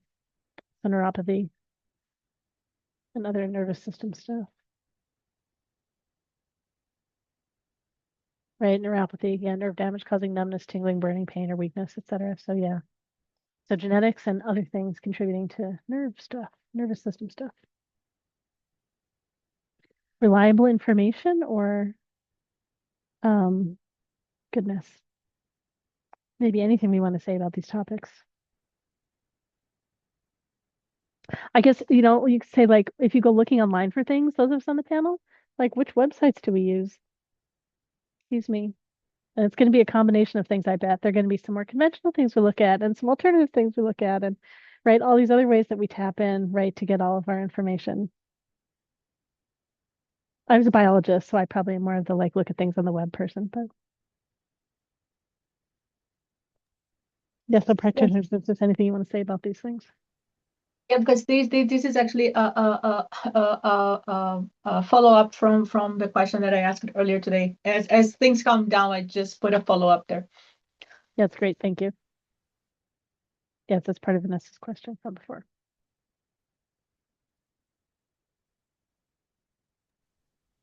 I'm a Virgo rising, so I'm gonna be honest and say when I go into trying to figure out who's the best, I don't trust any one source. So I'm gonna read every freaking source I can find out there. I'm gonna go to the damn bookstore, find a few more books. I'm gonna go sit at Barnes and Nobles and look through the whole damn book section if I have to for the day. I don't trust one source. There's not a single place or area that I would ever send anybody and go, yeah, you can go there every time. Absolutely not. I'm sorry, but No. it's not going to happen. I'm not going to feed you that line of stuff. Sorry, but no, it's just not. No, there's not one place. I would truly tell you to check the different resources online. Google, yeah, it's going to offer you a lot, but I also go to the scientists. Look up the scientists that are leading that field. Understand some of the science that is behind it. Go to your energy healers workers. They're going to have a whole nother area of understanding. Go to your shaman, your druids. Go to any of your spiritual practitioners. They're going to have a connection and understanding to a certain level of it. It's never just one-sided. There's a lot of different things to it. So really do your research. Trust what you feel guided to. Your body is going to usually light up and give you some signals and understandings of, hey, yeah, I should really look at that a little bit more. All of a sudden other things might pop in and give you some understanding or areas that you might want to look into. But I would never, ever tell you one source is the ultimate answer to anything you're searching for. I mean, Yep. I don't For work that way. anything. Sorry. For Yeah, anything I at don't work all, that yeah. way for anything. Yeah. I question the doctor. I don't care. I question Definitely. everybody. Definitely. Yeah, I'll just say a practitioner generally, like in our community, has had all kinds of challenges all her life. So many doctors never figured anything out. All of a sudden, one day, 'cause she's been using AI, she realized that she has her genome sequenced from doing hereditary stuff. And so she had AI analyze her genome and she figured out so much stuff that her doctors could never figure out. So yeah, sometimes we got to do it on our own, use the resources we have and go to lots of different resources and yeah, and work with what aligns for us. I say, and any symptoms that one's having, it could be physically derived, it could be energetically derived, it could be ancestrally derived. Like it depends on what we're experiencing and where in our body and when. And like there's just so many things.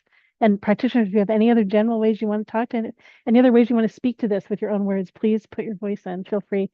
You don't have to wait for me to call on you. Just unmute. We all just share the space. It's fine. You all can just unmute.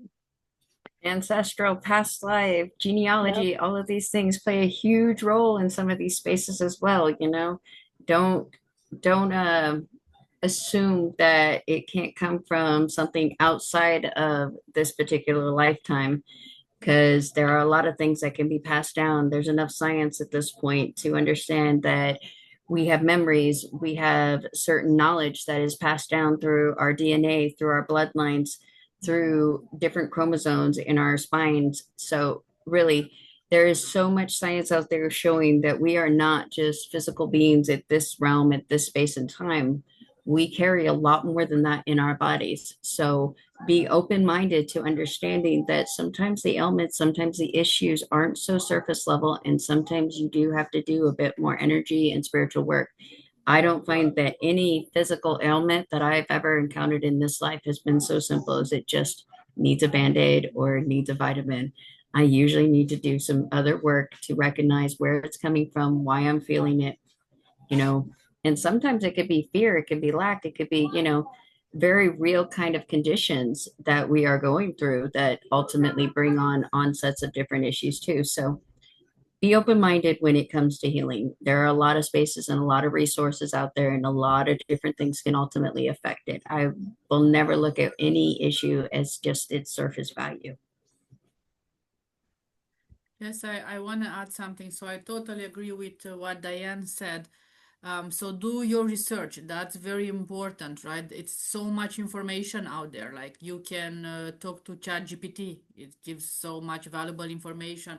But what I want to add is that many times the diseases, any issues, first show up in the spiritual world, and then it's manifest into the physical world.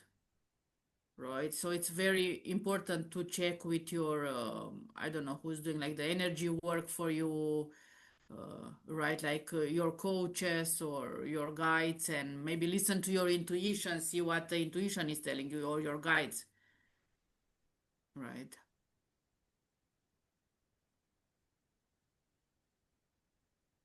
Actually, I'm going to take a quick break. So Diane, if you could just run stuff for a moment. Yeah, sure. I would just also say that, you know, working with coaches, working with someone like Monica, Sharice, Arisha, all of us, Angela, you know, we all offer different levels of understanding to the combination of both the physical, spiritual, mental, emotional kind of areas that these spaces usually require us to work on and look at. So, you know, coming to us, we love these panels for that reason. So we welcome you guys' questions, you know, and really open ourselves up to helping you guys try to find that healing, trying to find, you know, release from some of these spaces that you might be struggling with. And we are open for more questions. I know I'm a talker, but don't make me talk the whole time she's gone. And I have a young Gemini here who's a Virgo rising, and he is waiting to get in here with his Leo moon. So he is chomping at the bit. He's throwing his hand in here. Come on. For just a second. He is eager to be seen for his 2 seconds of fame. So say hi. Hi. Okay. All right. Yes, that's Mom's eagle. So energy work, I will also say we haven't touched on it, but since he brought this up, you know, our talismans, our crystals, these things, Reiki practitioners know a lot about these as well. You know, they do offer a lot of different healing to us energetically. So, you know, never doubt or, you know, question sometimes why you're drawn to something, different natural elements, whether you're drawn to the shells, whether you're drawn to, you know, stones, crystals, anything of that nature. They're all usually leading to an understanding of something that's energetically happening within your body or within your life right then. So, you know, something else to keep an eye on. I know some of these other practitioners could probably speak on that too. I saw a few heads nod. Don't leave me hanging, ladies.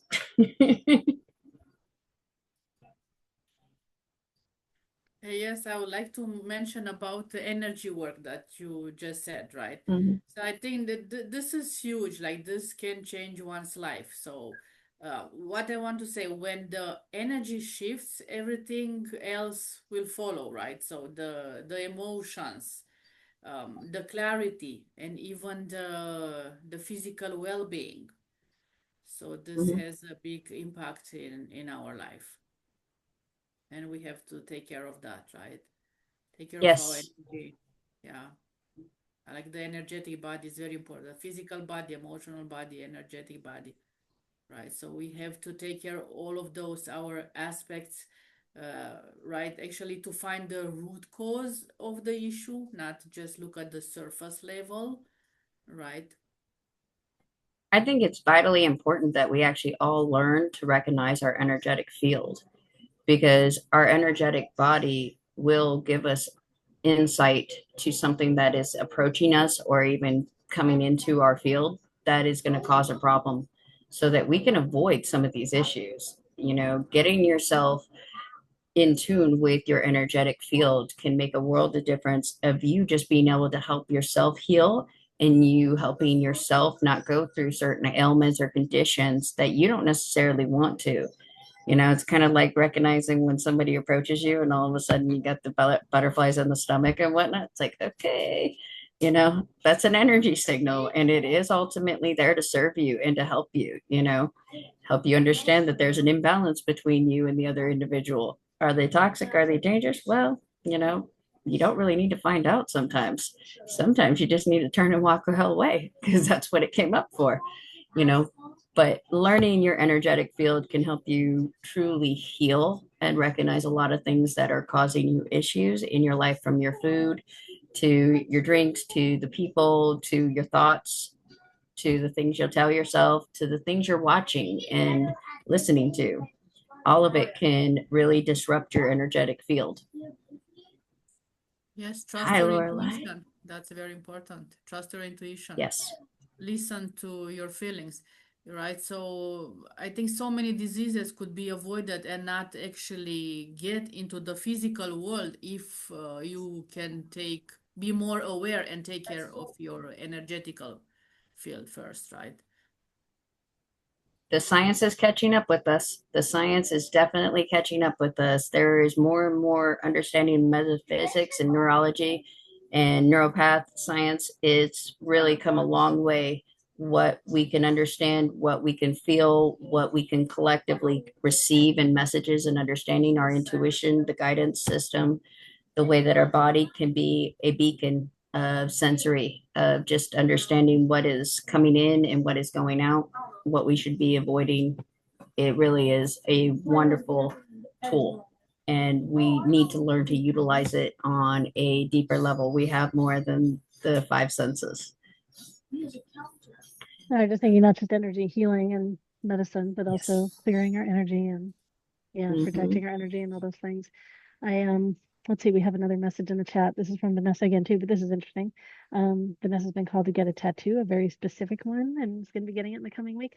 So I'm just thinking about sigils and the energy of all kinds of anyway, there's lots to say about that too. Any of you have something to say about that and tattoos and all that? Go ahead. Tattoos are great, but you should be very mindful of where they are, what they represent, what they signal. Where you get them put on your body is going to have an energetic field to you, is going to ultimately affect you energetically. You know, I have divine feminine energy on one hand, divine masculine energy on another, and even warrior, not built to break, written on the inside here. In the hands, you know, these are giving and receiving. These are my tools for every day. These are an outward expression always. These are my shields. These are my, my gloves for life. So yes, understanding where we put them, what they represent, the alchemy symbol, the building blocks of society, the sun, Apollo energy, all of this is tied into my masculine energy, and it helps me use my masculine energy and build with that energy. The divine feminine, seed of life, lotus blossom, angel wings, the acorn, planting the seed, because we are both energies all the time. So recognizing both of these energetic fields within you helps you utilize them and understand which one is needing a little bit more support, which one needs to be guarded a little bit more boundaries. These are all spaces. I will tell you that every tattoo on my body represents something, whether it's ancestral, spiritual, physical. I was born and raised in Japan, so I even have a Buddha on me. I am very much into the Buddhism belief system of meditation and really recognizing your chi, your auric field, all of it. It's so important to recognize and understand. Okay, so the hummingbird. Yeah, it's a beautiful symbol for joy and for the vitality of life. It's all about, I can speak on the shamanic side for what a hummingbird represents. Okay, on your wrist, on your right hand. So you're looking to bring more, actually, that would be really good for you considering what you're battling with. It's so funny. Because you're all about, it's all about being a more light with things, about recognizing that you're light and you can, manage to move through things and recognize the sweetness, the nectar of life, the joy of life. So the fact it's on your right hand, which is your masculine side, and you have such an issue with control, it's a beautiful place to put it. I absolutely support that one. Yeah, So, it's yes. been so fun. It's been so fun because for some reason, because I've been doing research on that. Oh, this side pointing this way, point this way up, and I was, that's the one that are being called, and right here, That's here. a beautiful spot for it. I would definitely Because I'll always be looking at it. Like, okay, that's it. You'll be in the fair this coming weekend, right? Linwood. We're in Linwood this weekend. The May Wayfarers will be in Linwood this weekend and Bellingham on the following weekend. I'll see you there because I'll have it done Friday. We look forward to it. Great. All right.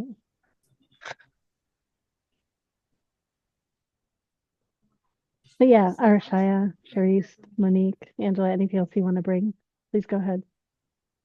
About these topics or any other things that I'd like to hear. And if we're not getting any more questions, we can About finish up the soon too. tattoo. Go Yes, ahead. I wanna add something. So yeah, they look beautiful, right, on the physical body, but we have to be aware that actually those are imprints that we put on our skin, right? And it goes deeper. It has deeper layers than just aesthetics, right? Like for example, I have on my right leg, I have a tattoo that means breathe. It's a sign in Sanskrit. So it's intentional down there. I know exactly what it means. What's the symbol, right? So we have to be like really aware and understand what symbols, what codes, or like what we put on our body. Because it totally has effects, right? Like energetically, 100% like has a meaning. The body feels, the energetic field feels this. Understand the message, the subliminal message, let's say. So yeah. I completely agree with that. I've got a portrait of my grandmother on the back of my left shoulder, and she is wrapped in the rosary. And yes, she is one of my personal guardian angels, my ancestral line. I go to her first. She speaks to my daughter constantly, who is the 6th generation. And every single tattoo, everything you put on your body, you should give very conscious understanding to what it is. I have my name in Japanese on the back of my right shoulder with cherry blossom, and that it was actually put there because I chose to take it upon myself to protect my divine feminine energy, to protect my youth, my spiritual side. And the right side is me saying, I have my own back. I have my protection. In the back of my neck here, I have the sun and moon, because that is, I am always guided by the energies of the earth and the pull of both the sun and the moon in their location. Astrology plays a huge part in my life. I have the number 13 and 27 tattooed on the inside arches of my feet. 27 is my birth number, but it also breaks down to a 9. 9 is the humanitarian. They are the people who choose to usually serve as shaman and serve this world, serve this life. in that capacity, the 13 also breaks down to a 4, which is stability, but there's also the 13 months, the 13 moon cycles. There's a lot of spiritual meaning behind the number 13. And no, I am not superstitious in believing in any way, shape, or form that the number 13 is bad. I'm quite the opposite in my belief system. But I will say the best one I got was my first one. And it's more because at the time I didn't fully understand the energetics to it. But I got a tribal heart with an arrow through it on my upper right butt cheek. I'll be honest. I was hiding it from mom when I got there. But in reality, to understand the way love has affected my life and the way that I was holding love, yeah, I kind of need to sit on it for a while. So it's kind of my personal joke to self. But yeah, I was 18 and, you know, stepping out into the world and got my heart broken. And it was my way of saying that I would be a warrior to my ideas and my belief systems in love. And yeah, I did need to sit on it until I fully understood it. And it did serve, but I do laugh at it now because I had no idea when I got it. Just one of those understandings. You should really do your research. You don't need to get it when you're young and dumb. And we all have that phase. So I will not pretend I don't. In terms of tattoos, is there anything we recommend in terms of ink or like the process that people use for applying it, or like testing first or anything like that? Yeah, double check your artist, understand where they're getting it from. Not all ink is created equal. So, you know, you want to make sure they're watching their sanitation habits. You want to know that they're using new tools when they're working on you. You want to understand where they're getting their ink source and what brand that is. You can do the research. They will offer all that to you. If they don't want to offer it to you, or if they're just saying, oh, I just bought whatever was cheaper, well, you may want to look into somewhere else or see if you can offer them the ink that you can supply depending on who it is. But I would always recommend you do your research on your artist and never just look at one photo or walk into a shop and just pick one. Do your research on your artist and the tools. What is their cleanliness practice? What is their aftercare practice? Because if they're not using the right products on it, if they're not wrapping it up, you know, Washington, we have some pretty tight rules on the entire tattoo process, but I know it is not that way across the country. So I also will say that I'm a fan of the traditional Japanese form of tattooing, which means a little bit more needle blood work, you know, a little more tapping on you with a hammer. It's going to hurt a bit more. It's going to take a little bit more time. But if the tattoo means that much to you and if it holds significant energy and power to you, then I would recommend you really look into the different forms, because across the world, we do have a bunch of different artists and different types of tattooing. I know in Africa, they do a different format of it. I know down in South America, they do a different format of it. It really is different across the globe.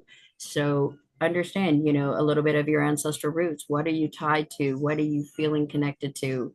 Whenever you're using any of these practices, you really need to do your work and understanding of where the product is coming from and really how they're going to administer it.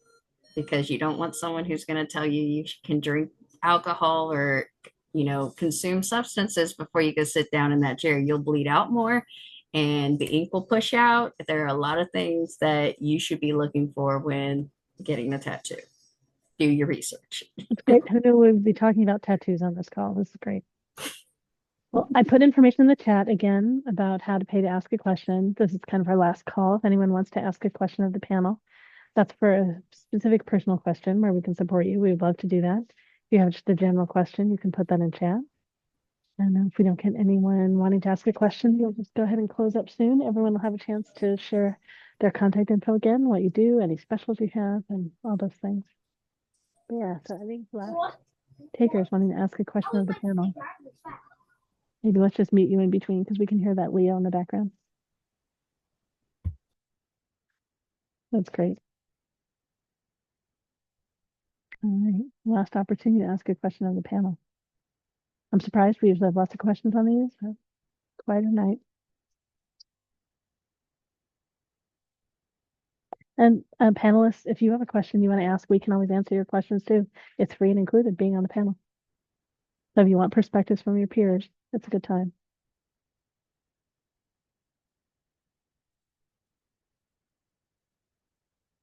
Do you want to share a little bit, Angela, how you mix the shamanic work that you do with like all the other kinds of things? It just kind of depends on what the client is presenting and what I get told from all my allies and what I just pick up. There's no real rhyme or reason to it. It's I do what is needed and indicated in the moment. Mm.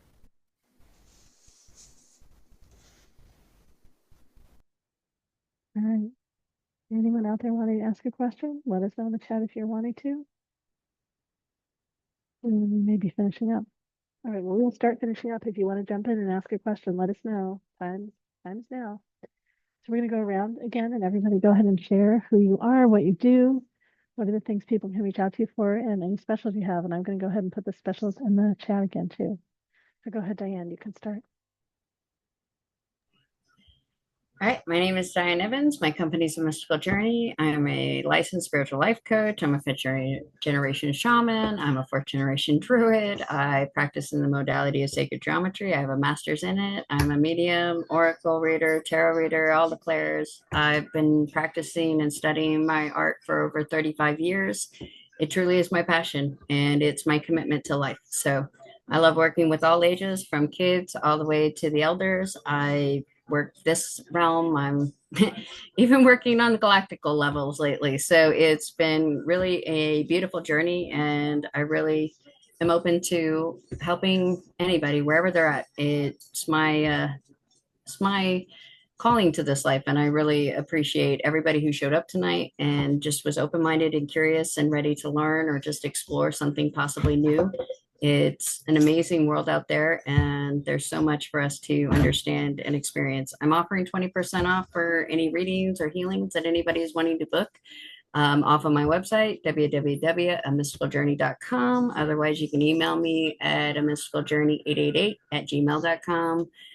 But yeah, so glad to have you guys all here tonight. Thank And you. you have to book those sessions tonight. So if you're interested in doing that with Diane, do it now for the 20%. I'll give you 24 hours. I will say I did say tonight, but I usually don't do these things so late. So since it is so late, I'll give you a full 24 hours. I'm usually with my kids at this hour.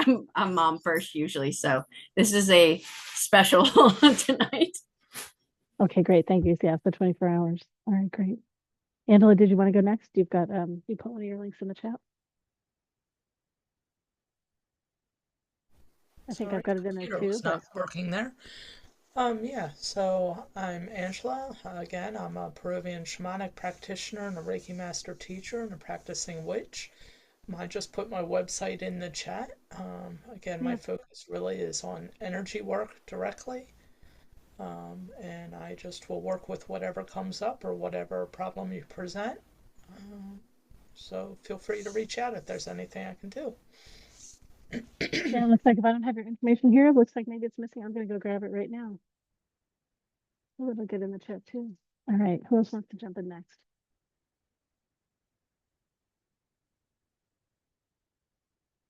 Monique, or Sharice. I'm Monique, the Kitchen Bruja. I'm the owner of the Kitchen Bruja Botanica. I'm a psychic medium. What else? I don't want to forget anything. Author of Spiritual Home Cleansing, Spiritual Remedies. I'm an Osainista, which is an initiated medicine woman within the Afro-Cuban tradition of Santeria. I'm a womb healer, certified womb healer. Studied under Queen Afua, who is a shaman and healer. I help with all types of things, spiritual warfare. I am a medical intuitive, psychic medium. I can contact the dead. So I'm here to help with just a variety of different issues, or whatever. I also teach on Patreon. I have a Patreon community where I teach all things spiritual, metaphysical. My links are here, so anybody looking to connect, you can go visit my site and see all the offerings that I have. And hopefully we make can sure connect. make sure to say them in the video too, so people that are watching the video later. Say what now? Make sure to say your website and things like that. In the Oh, video okay. so My people can find website. them. Okay, is Kitchen Bruja Botanica. It's all one word. Bruja is BRUJA.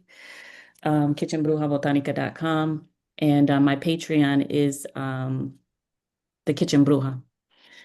And yeah, so I'm offering a special of 20% off on readings.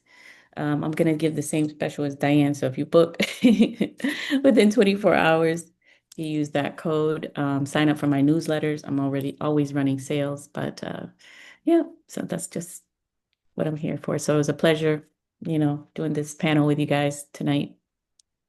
Thanks so much, Monique. Mm-hmm. All right, great. Arshai. Hi, thank you again. So I'm Corina. Arashaya is my spiritual name again. So I'm a Reiki master teacher. I do tarot and oracle as well. I teach Reiki, Jendai Reiki, Karuna Reiki, which is a little bit more deep and advanced, and I do teach Shambhala, which is multidimensional healing. I have very good results with the nervous system regulation, so helping my clients with trauma issues, inner child issues, ego-driven person, so in this area, very good. I do offer a special right now with the code WELCOME20. That's 20% off on all my services, including the trainings, and this is gonna be for a very short period of time. So my site it's beacons.ai/Corina Reiki and Tarot. If you like to email me, my email is corina.reikiandtarot@gmail.com, and I'll put my details in chat as well.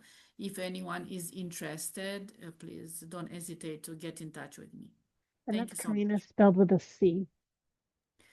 Corina with a C and just one R. Corina. Corina Reiki and Tarot. Great. And I've got your information in the chat. And Cherise. Hello again. My name is Cherise, and I am a Usui Reiki level 2. I am a intuitive. I also have medical intuition. I do mediumship, general readings. My information is in the chat. I don't have a website, but my phone number is there, and my email. It's cnicholas72@msn.com, and phone numbers is 202-596-9816. Great. And we just had one more person join us. So I just want to check. We're doing last call. If anyone has a question that they want to ask the panel, this is the very last chance. If you're wanting to ask, we do a general question for free, or if you have a specific question, it's your last call. We'd love to answer it for you. Let us know right now if you're wanting to do that, or we'll be finishing up for tonight. Sorry, the person that just came. But we did record this, and it's going to go up on our YouTube channel. I had one question that was asked to me. I just want to throw it out there for anybody else who's on or gets to see this later. As far as the code for 20% off, my website offers you to send me a direct message. When you go to purchase your session, just mention that you were at the medical panel in a direct message, and I'll apply it immediately. So everything comes through me immediately on my website, so you don't really have to wait too long. Okay, great. That's awesome. I would like to add that as well. So through my booking site, I have the same. So you go to a product like a service and can direct message me if any question, any clarification, anything. Great. All right. Well, it's lovely being all together. Thank you so much. Important topics that we're talking about. Yeah, appreciate the opportunity to do this again. It was great to have all of you together. Some of you are newer in our group. It's great to have you all together and connecting with each other. Thank you, everyone who's here. Thank you for asking questions, considering asking questions, bringing up all the general topics. It's great to do this all together. You can find out more about all of our events at MeWeFairs.com. And if you would like to practice your gifts, find your gifts, open your gifts, come to our practice circles. You can find information about those on the same page that you found the link for this, joining us tonight at joinmeweonline.com. Thanks so much, everyone.